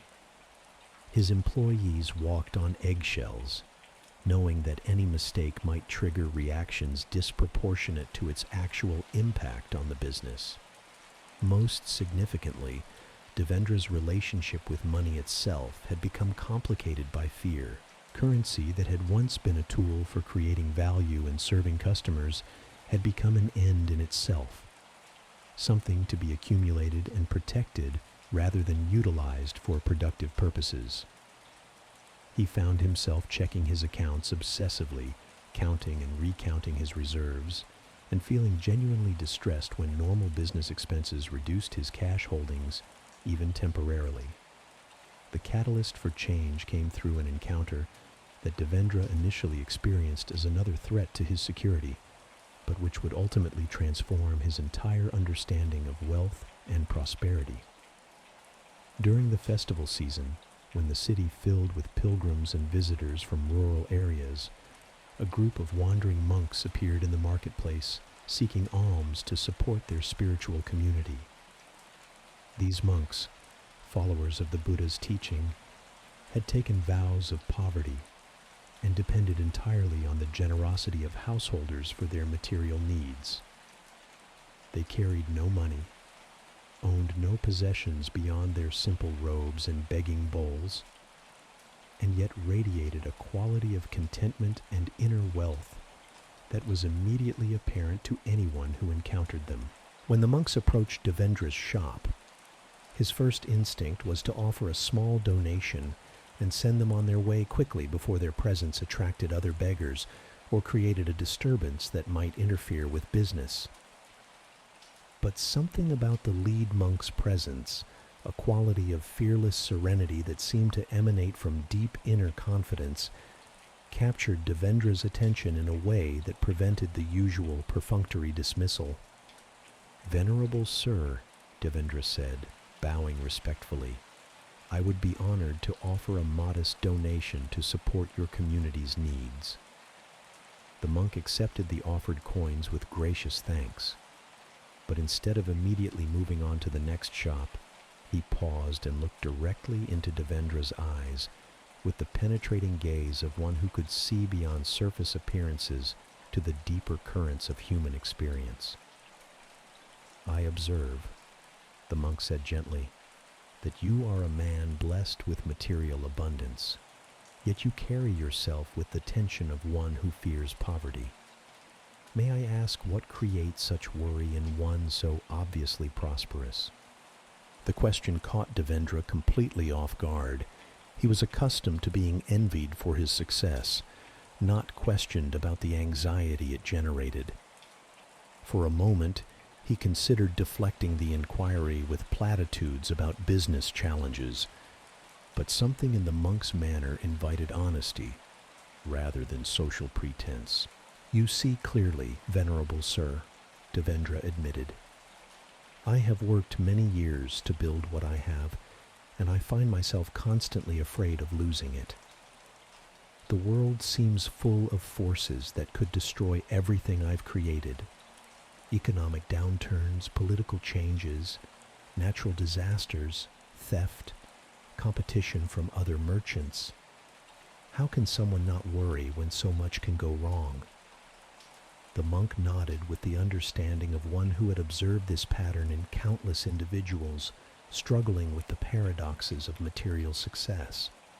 "Tell me," he said, "when you acquired your first significant profits, did they bring you the security you expected?"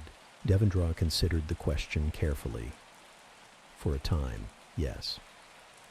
I felt more confident knowing I had resources to handle unexpected expenses or temporary business difficulties. But," he paused, recognizing something he had never articulated before, "the security seemed to fade as I accumulated more. Each new level of wealth created new concerns about maintaining it." "And if your wealth doubled tomorrow," the monk continued, "do you believe your worries would disappear?" The answer came immediately, with a clarity that surprised Devendra himself. "No, I think I would simply worry about protecting twice as much." The monk smiled with the compassion of one who had seen many people discover this truth through their own direct experience. "You have identified something that most people spend their entire lives trying to learn through accumulation rather than wisdom. External security is an illusion. No amount of money can provide the inner confidence that comes from understanding our true nature." "But surely," Devendra protested, "having resources is better than being destitute.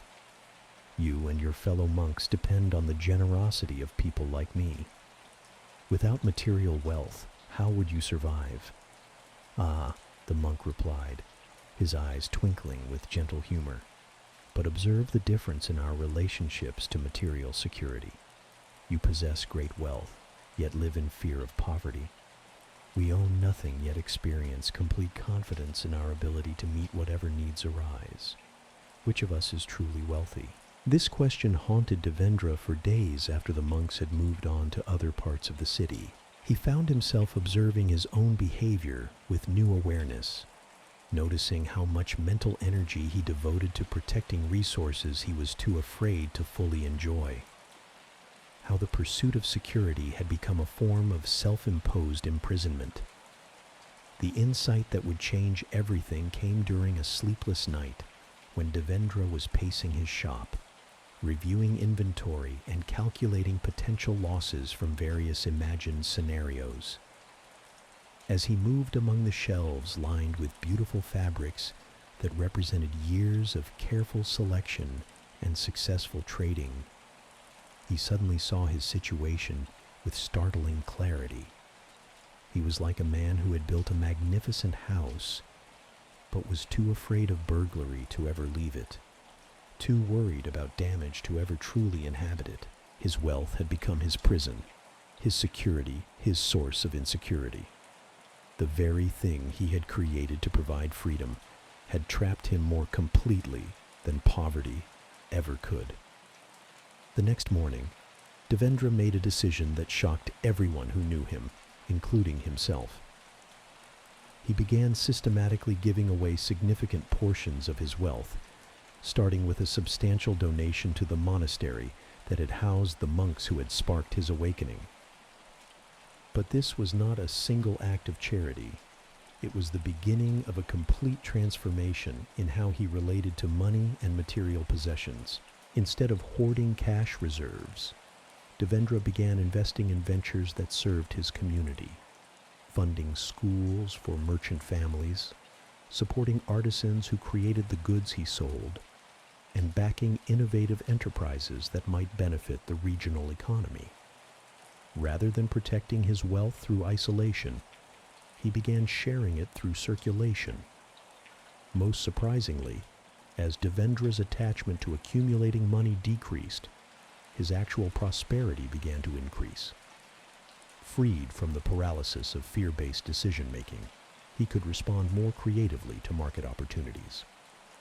His reputation for generosity attracted higher quality suppliers who preferred working with merchants they trusted and respected. Customers began seeking out his shop not just for the quality of his goods, but for the integrity and wisdom they sensed in his approach to business. The transformation was not without challenges. There were moments when Devendra's old patterns of anxiety would resurface, particularly during economic uncertainties that affected the entire merchant community. But each time he faced these fears consciously, choosing to respond from wisdom rather than react from panic, his confidence in a different approach to prosperity grew stronger. Years later, when other merchants would ask Devendra for advice about building wealth and security, his answer would always surprise them. First, he would say, learn to distinguish between having money and being owned by money. Wealth is a tool for creating value, not a fortress for hiding from life. The moment we begin to fear losing what we have, we stop truly having it. Second, he would continue, understand that real security comes not from what we accumulate, but from our capacity to respond skillfully to whatever circumstances arise. The person who can find opportunities in difficulties and maintain equanimity during both gain and loss is truly wealthy, regardless of their bank account. The merchant who gave away his store teaches us about the paradoxical relationship between attachment and abundance that governs much of our experience with money, possessions, and material security. The very act of grasping tightly to what we have often prevents us from enjoying it fully or using it wisely. Our attempts to create security through accumulation can become sources of greater insecurity as we become prisoners of our own success. This ancient wisdom speaks directly to our modern relationship with wealth, savings, and financial planning. While practical preparation for the future has its place, Devendra's story reveals how our emotional relationship to money can transform a useful tool into a source of chronic anxiety. True prosperity flows not from accumulation, but from the wisdom to use resources skillfully and the confidence to trust in our ability to meet whatever challenges life presents. As these teaching stories continue to weave their way through the quiet hours, each narrative serves as both diagnosis and medicine, revealing the subtle ways our minds create suffering while simultaneously offering pathways to the peace and freedom that exist beyond our conventional approaches to security and success. The next tale in our collection comes from the ancient kingdoms of Southeast Asia, where a court astrologer learned that the future we fear is often created by the very efforts we make to avoid it. This story, known as The Prophet Who Stopped Predicting, explores how our attempts to control uncertainty can become the source of the chaos we seek to prevent. In the royal court of ancient Ayutthaya, where golden spires reached toward monsoon skies and the rhythms of ceremony marked each day's passage, there lived an astrologer named Surya, whose reputation for accurate predictions had made him indispensable to kings and nobles throughout the region. His knowledge of celestial movements was encyclopedic. His understanding of astrological correspondences profound, and his ability to forecast future events had proven itself through decades of fulfilled prophecies. Surya's quarters in the palace complex overflowed with astronomical instruments, detailed charts mapping planetary positions across centuries, and carefully maintained records of predictions alongside their eventual outcomes. He spent his days calculating the influences of celestial bodies on earthly affairs, his nights observing the movements of stars and planets, and much of his time in between consulting with officials who sought guidance about everything from military campaigns to marriage arrangements. The weight of this responsibility had grown heavier with each passing year. What had begun as a fascinating study of cosmic patterns had evolved into an overwhelming burden of others' expectations and his own perfectionism. Every prediction Surya made carried the potential to influence major decisions affecting thousands of lives. Military commanders planned battles based on his forecasts of auspicious timing. Merchants timed their ventures according to his assessments of favorable planetary alignments. Even the king's personal decisions about when to hold ceremonies or announce policies were guided by Surya's astrological counsel. But success in prediction had created an unexpected prison.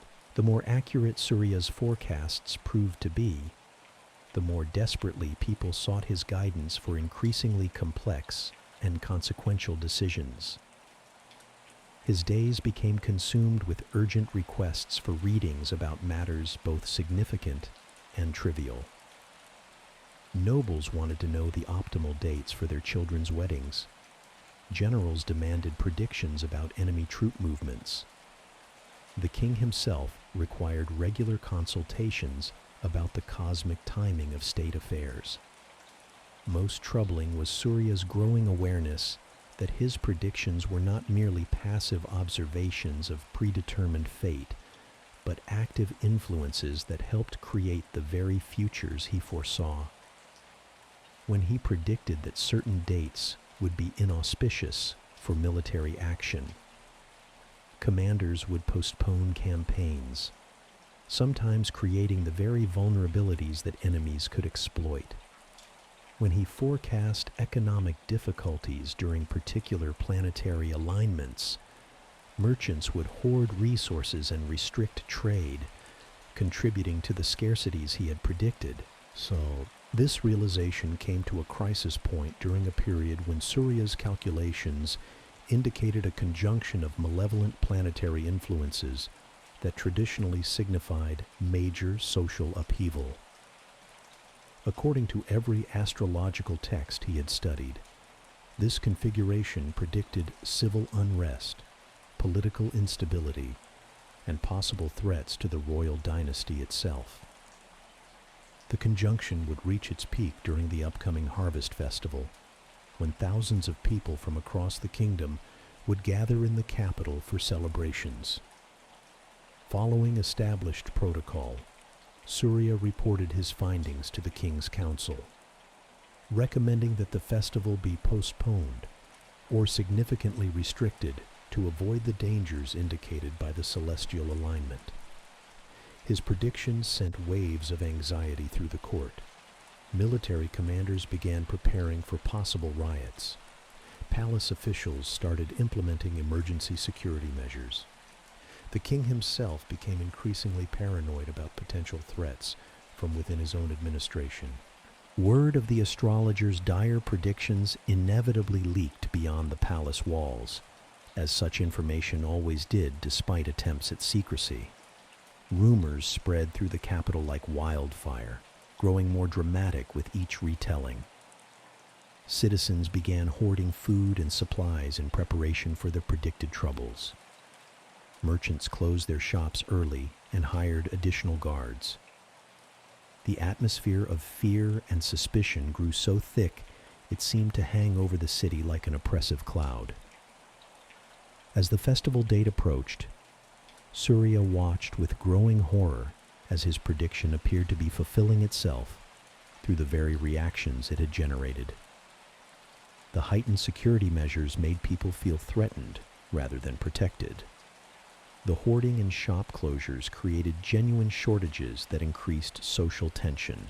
The climate of suspicion and fear was transforming the usually joyous festival preparation into an exercise in collective anxiety. 3 days before the conjunction reached its peak, Surya made a decision that would have seemed unthinkable just weeks earlier. He requested an urgent audience with the king to deliver a message that would shock the entire court and forever change his role as royal astrologer. "Your Majesty," Surya said, prostrating himself before the golden throne with the deep reverence that protocol required, "I come to you with the most important prediction of my career. I have studied the celestial signs with greater care than ever before, and I must report that my previous forecast was incomplete." The king leaned forward with intense interest, expecting perhaps some refinement of the dire prediction that had already thrown the kingdom into a state of anxious preparation. "Speak, venerable astrologer. What additional dangers do the stars reveal?"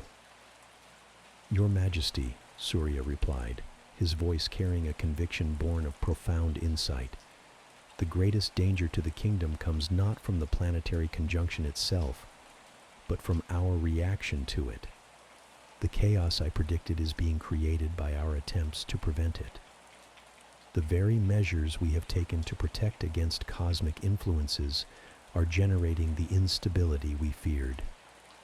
The king's expression shifted from interest to confusion to something approaching anger.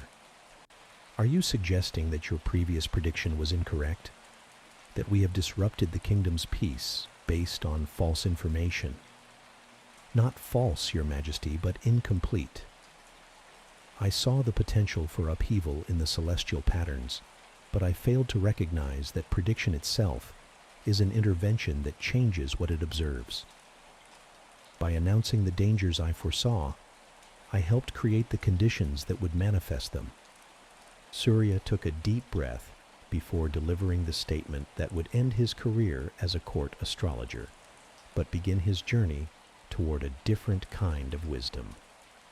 "I respectfully request to be relieved of my duties as predictor of future events.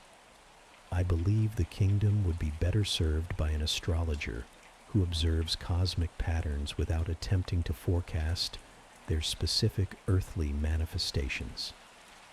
The silence that followed this request seemed to stretch for an eternity. The king's advisors exchanged glances of bewilderment and concern. How could the kingdom function without its most trusted source of guidance about timing and cosmic influences? Finally, the king spoke, his voice carrying the measured tone of one who had learned to consider multiple perspectives before making important decisions. "Your service to this kingdom has been invaluable, Surya. Your predictions have guided us through many successful ventures and helped us avoid numerous disasters. Why would you abandon this gift at the height of your accuracy and influence?" "Your Majesty," Surya replied with the calm certainty of one who had seen through a fundamental illusion, "I have come to understand that the future is not a fixed destination that we can discover through calculation, but a living creation that emerges from our present choices. My predictions were accurate precisely because they influenced the behaviors that fulfilled them. The wisdom I can offer the kingdom is not knowledge of what will happen, but insight into how to respond skillfully to whatever does happen. Instead of trying to control the future through prediction, I would like to help develop the kingdom's capacity to meet uncertainty with wisdom and flexibility." The king pondered this request for several long minutes, his expression reflecting the complex considerations that royal decisions always required. Finally, he nodded slowly. "Very well. Let us try this experiment. Cancel the emergency preparations for the festival. Resume normal celebrations. And let us see what happens when we meet the future with confidence rather than fear. What happened was remarkable. Without the atmosphere of anxiety and restriction that had been building for weeks, the Harvest Festival proceeded with its traditional joy and spontaneity. The predicted conjunction of malevolent planets passed without any of the dramatic upheavals that Surya's calculations had suggested were inevitable. The kingdom's response to uncertainty had proven more powerful than the uncertain events themselves. But the most profound transformation was in Surya himself. Freed from the burden of predicting specific outcomes, he discovered a different relationship to his astrological knowledge. Instead of using celestial patterns to forecast the future, he began employing them to understand the present more deeply. Rather than telling people what would happen to them, he helped them recognize the qualities of energy and attention that different planetary influences invited them to cultivate. When merchants came seeking predictions about favorable trading periods, Surya would guide them to develop the inner qualities that created success, regardless of external timing. Patience during difficult periods, confidence during opportunities, wisdom in all circumstances. When military commanders requested forecasts about battle outcomes, he would help them cultivate the presence of mind and strategic thinking that served them well in any combat situation. Most remarkably, Surya found that this new approach actually enhanced his understanding of cosmic influences. When he stopped trying to force celestial patterns into specific predictions, he could perceive their deeper teachings about the rhythms of growth and decay, expansion and contraction, that governed all natural processes, including human affairs. Years later, when other astrologers would visit the court and marvel at Surya's influence despite his refusal to make predictions, he would explain the paradox he had discovered. The future, he would say, is not a puzzle to be solved through calculation, but a dance to be entered with wisdom. When we stop trying to control what will happen and instead develop the capacity to respond skillfully to whatever does happen, we discover a security that no prediction could ever provide. The stars, he would continue, do not determine our fate, but reveal the energies available for our conscious participation in creation. Understanding cosmic influences helps us dance more gracefully with the forces of change. But the dance itself emerges from our present awareness, not from our knowledge of future steps. The prophet who stopped predicting teaches us about the fundamental difference between attempting to control uncertainty through knowledge and learning to meet uncertainty with wisdom. Our culture's obsession with forecasting, planning, and predicting often creates the very anxieties and problems it seeks to prevent. Like Surya's dire prophecy, our fears about the future can become self-fulfilling simply through the behaviors they generate. This ancient teaching speaks directly to our modern relationship with experts, predictions, and attempts to eliminate uncertainty from our lives. Whether we're consulting financial advisors about market predictions, following political analysts' forecasts, or seeking psychics' insights about personal relationships, we often forget that all predictions are interventions that influence the outcomes they claim to foresee. True wisdom lies not in knowing what will happen, but in developing the inner resources to respond skillfully to whatever does happen.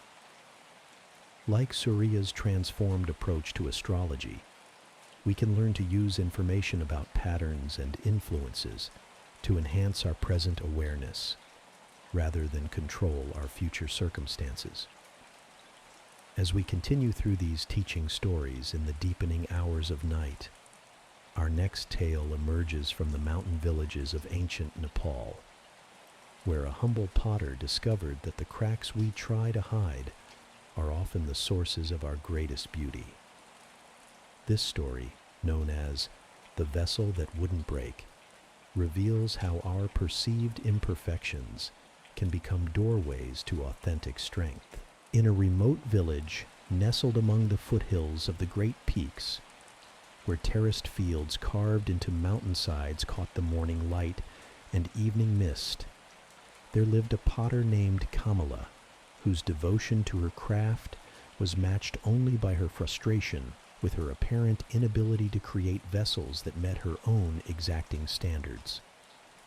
Her workshop, built from local stone and warmed by a kiln that had served her family for 3 generations, was filled with pottery that others admired, but that she considered fundamentally flawed. Kamala's technical skills were beyond question.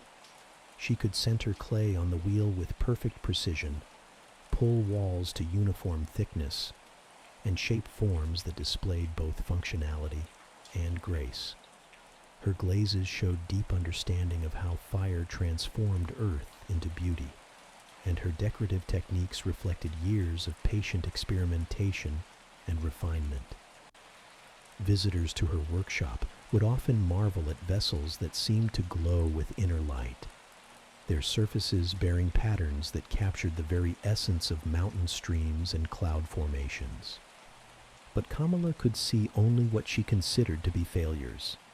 A slight asymmetry in a bowl's rim that was invisible to everyone else would torment her for days. A hairline crack that appeared during firing would cause her to reject an entire piece that others found exquisite.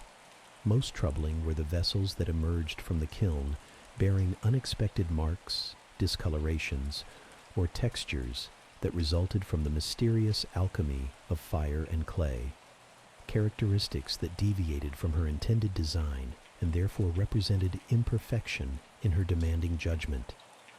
This perfectionist approach to her craft had begun to drain the joy from work that had once filled her with satisfaction and creative enthusiasm.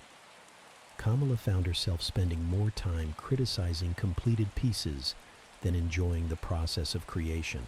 Her workshop became filled with rejected pottery that accumulated in corners and on shelves, beautiful vessels that she could not bear to sell because they fell short of her impossible standards. The isolation of village life meant that Kamala rarely encountered other potters or artists whose perspectives might have challenged her harsh self-assessment.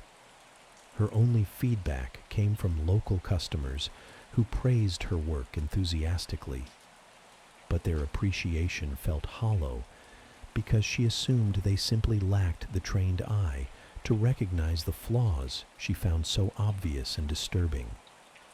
This situation might have continued indefinitely, gradually eroding Kamala's relationship to her craft, and perhaps eventually driving her to abandon pottery altogether, if not for the arrival of an unexpected visitor who would transform her understanding of perfection, beauty, and the nature of artistic creation itself. During the autumn season, when traders and pilgrims passed through the village on their way to higher altitudes before winter made mountain travel impossible, an elderly Japanese monk appeared at Kamala's workshop, carrying a simple traveling pack and wearing the weathered expression of one who had walked many difficult paths.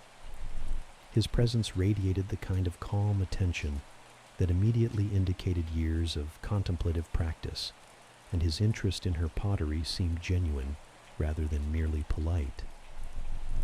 The monk, who introduced himself as Teshin, examined Kamala's work with the careful attention of someone who understood both craft and beauty.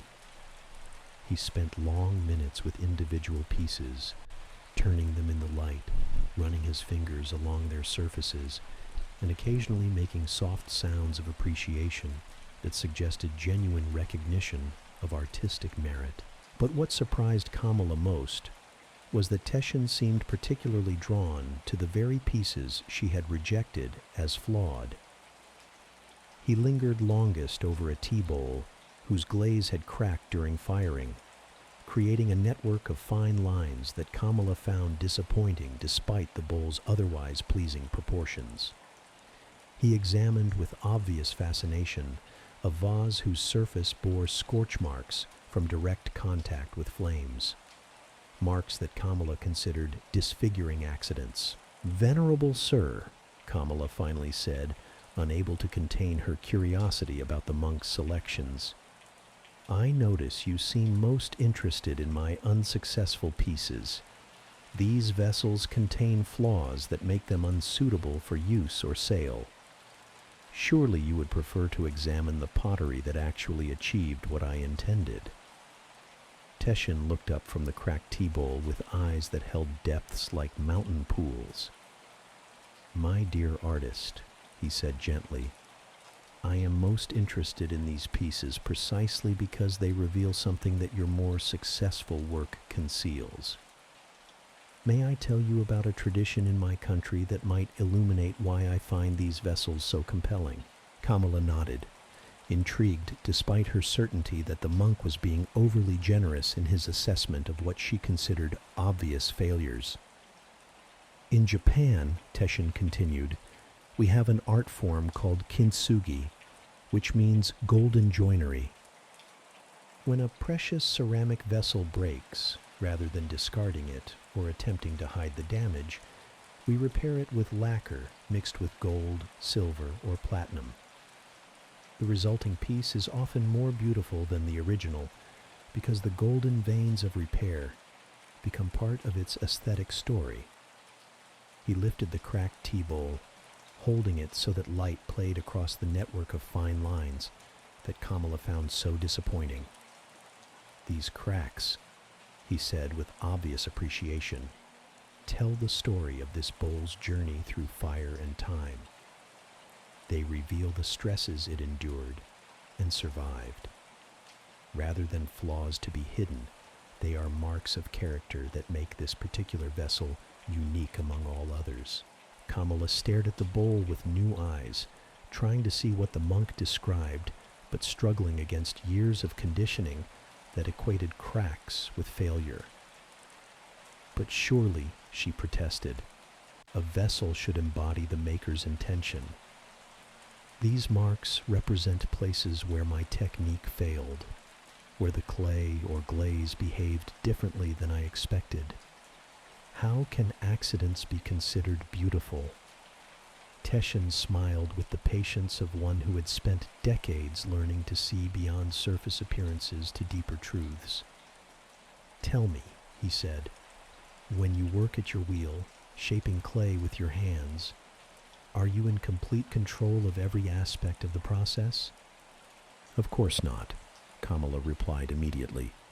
"The clay has its own properties. The wheel has its rhythm. The fire transforms everything according to its own laws.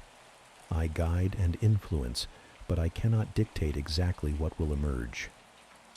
"And yet," Teshin continued, "you judge the results as if you should have had absolute control. You reject as failures the outcomes that reveal the collaboration between your intention and forces beyond your direction.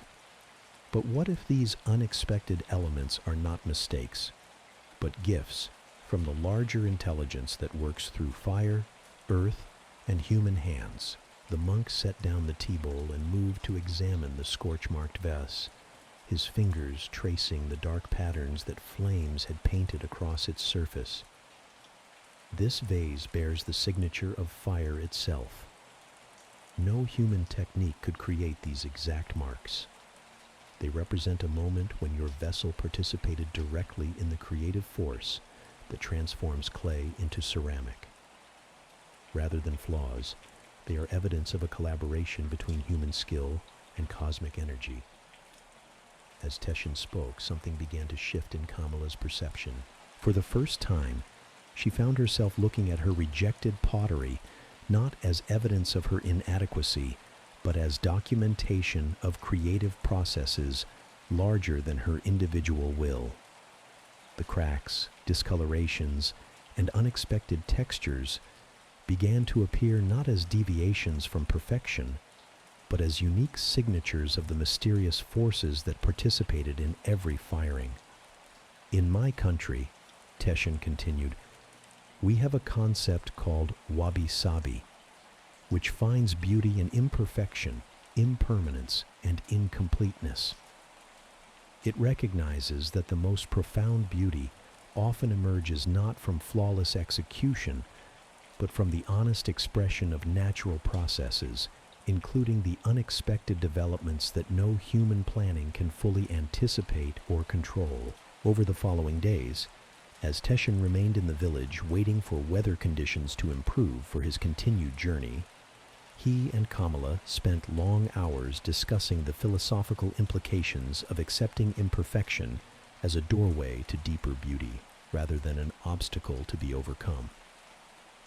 The monk's perspective gradually transformed not only how Kamala saw her pottery, but how she approached the entire creative process. Instead of fighting against the unpredictable elements in her craft, Kamala began to welcome them as collaborators.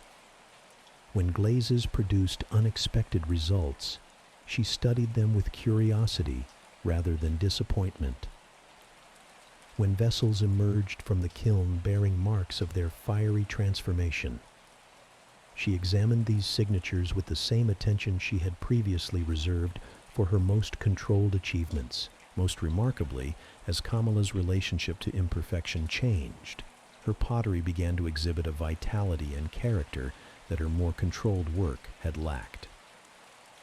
By allowing accident and chance to participate in her creative process, she discovered forms and surfaces that her conscious planning could never have conceived. The interplay between intention and spontaneity generated a kind of aliveness in her vessels that customers immediately recognized and appreciated. When Teshin finally departed, continuing his pilgrimage toward the high passes, he left behind not only a transformed potter, but a completely different approach to creative work. Kamala's workshop, once filled with rejected failures, became a gallery of unique pieces that celebrated the beauty of imperfection, the wisdom of accepting what cannot be controlled, and the profound creativity that emerges when human skill collaborates consciously with forces beyond individual direction.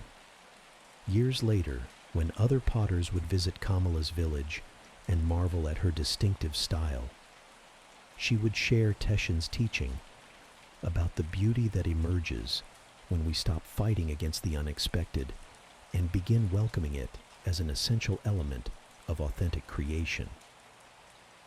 Perfection, she would say, is not the absence of flaws, but the integration of all elements, planned and unplanned, controlled and spontaneous, into a unified expression of truth.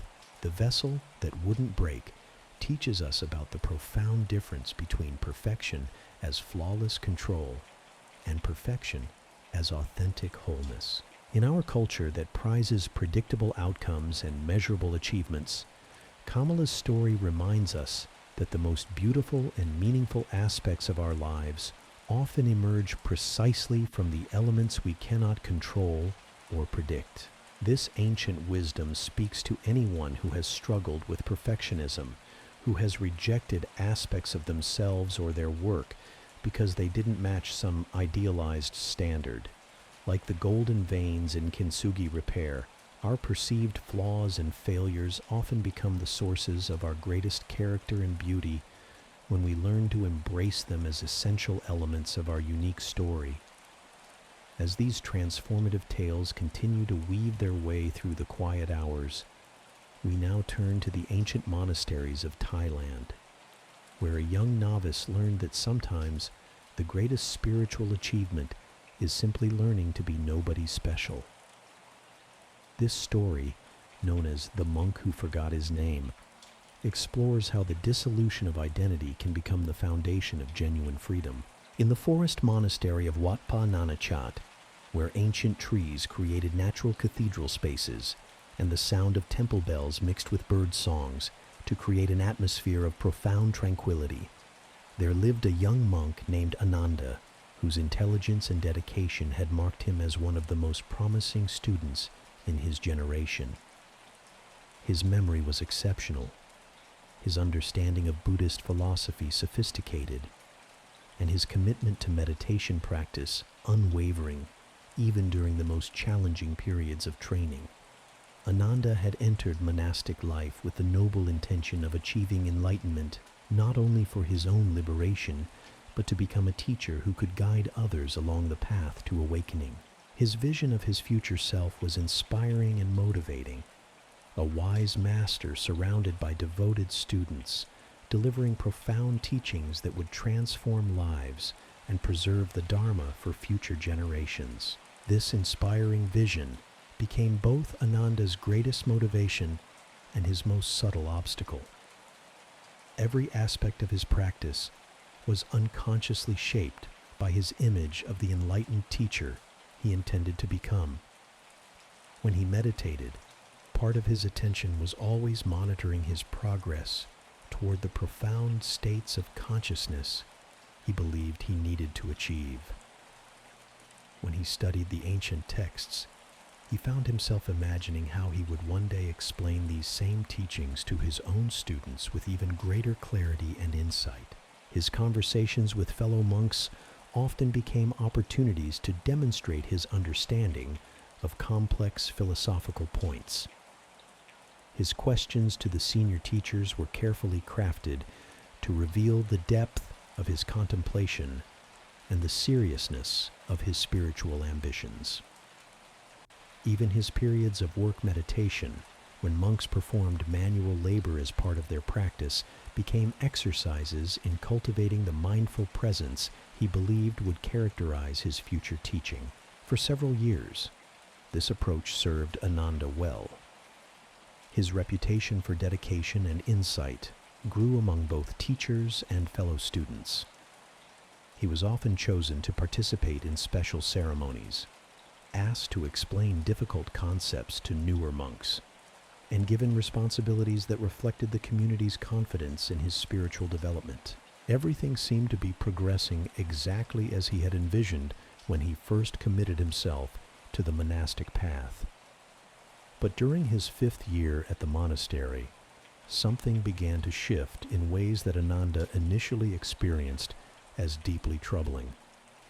The clear sense of progress and development that had sustained his practice began to fade. The philosophical concepts that had once seemed so important and meaningful started to feel hollow and abstract. Most disturbing, the very identity as a serious spiritual practitioner that had provided structure and motivation for his monastic life began to feel increasingly artificial and constraining. This crisis deepened during an intensive meditation retreat, when Ananda found himself completely unable to access the concentrated states of consciousness that had previously come naturally to him. Instead of the peaceful absorption he expected, his mind was filled with restless thoughts about his spiritual identity, his progress relative to other monks, and his fears about whether he was truly suited for the enlightenment he had been seeking. The more Ananda tried to force his way back to his previous state of inspired practice, the more elusive that state became. His meditation periods became exercises in frustration rather than peace. His study of texts felt mechanical rather than illuminating. Even his interactions with other monks became strained as he struggled to maintain the image of dedicated practitioner while feeling increasingly disconnected from any authentic spiritual motivation. After weeks of this inner turmoil, Ananda finally approached his teacher, Ajahn Chah, a master whose wisdom was legendary throughout Thailand, and whose approach to spiritual guidance often involved methods that challenged students' expectations in profound and sometimes shocking ways. The old teacher listened with infinite patience as Ananda described his crisis, his voice heavy with the disappointment of one who had expected his spiritual path to be a steady upward climb. "Venerable teacher," Ananda concluded, "I fear that I have somehow lost my way.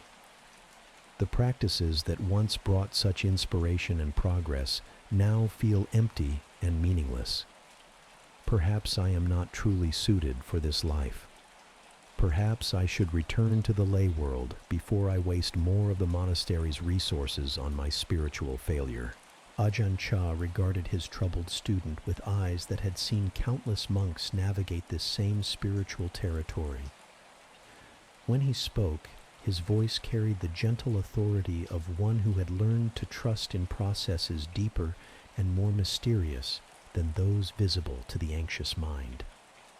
"My dear Ananda," he said, using the young monk's ordination name with deliberate emphasis, "tell me, who is it that is experiencing this crisis?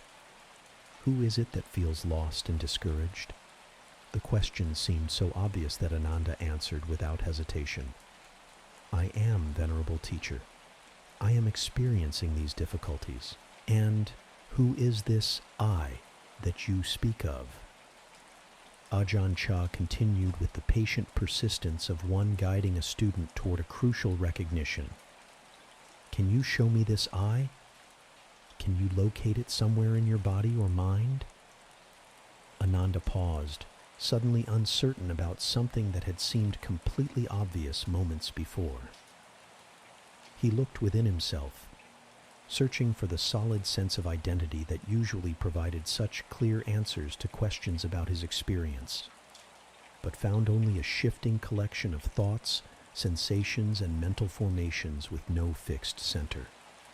I'm not sure I understand the question, teacher. Of course I exist. I am here, speaking with you, experiencing these difficulties with my practice." Ajahn Chah smiled with the compassion of one whose student was approaching the edge of a profound discovery. "Yes, there is clearly experiencing happening, speaking happening, difficulty happening. But where is the experiencer, the speaker, the one who owns these difficulties?" For the first time in years, Ananda found himself genuinely speechless. The more carefully he looked for the solid self that he had always assumed was having all these experiences, the more elusive it became. There were thoughts, but who was thinking them? There were sensations, but who was feeling them? There was awareness, but who was aware? This crisis, this confusion you are experiencing, Ajahn Chah continued gently, is not a sign of spiritual failure, but of spiritual ripening.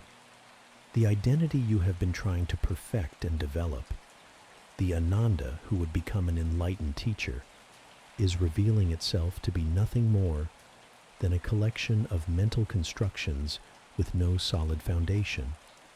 Over the following weeks, this conversation echoed in Ananda's mind as he continued his daily practices with a completely different quality of attention. Instead of trying to be a good meditator, he simply sat and observed what was actually happening in his experience.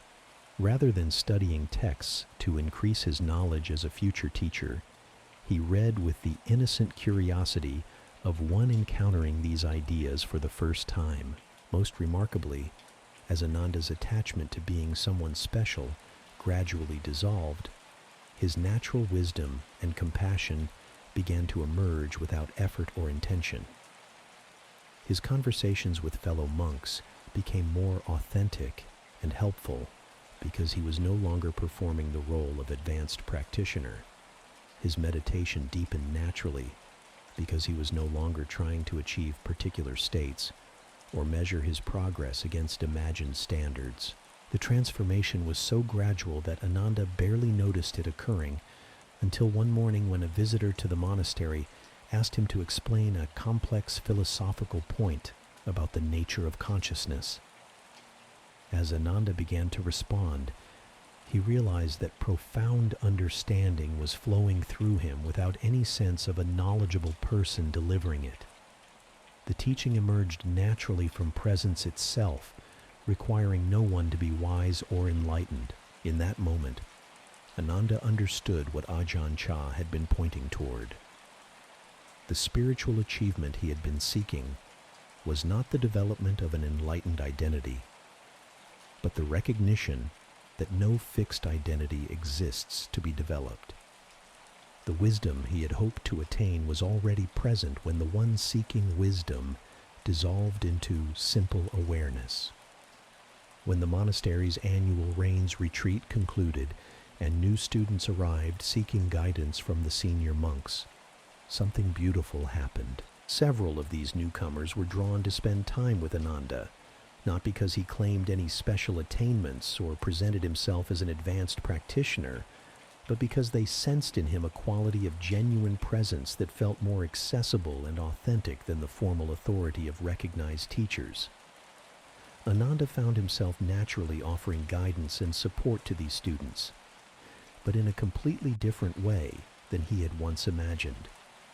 Instead of delivering profound discourses about Buddhist philosophy, he simply shared his own direct experience of confusion and discovery. Rather than providing answers from a position of superior knowledge, he explored questions together with sincere curiosity about what might be discovered.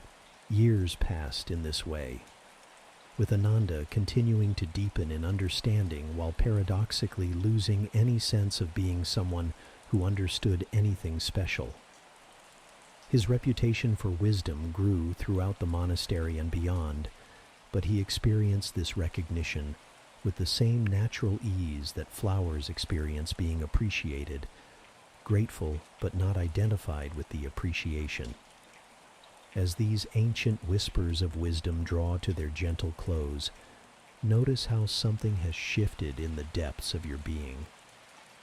The stories have done their work, not through force or effort, but through the same quiet persistence that shapes mountains and polishes stones. Tonight, you've touched the timeless truth that peace was never absent, only waiting beneath the surface of your busy mind to be recognized once again.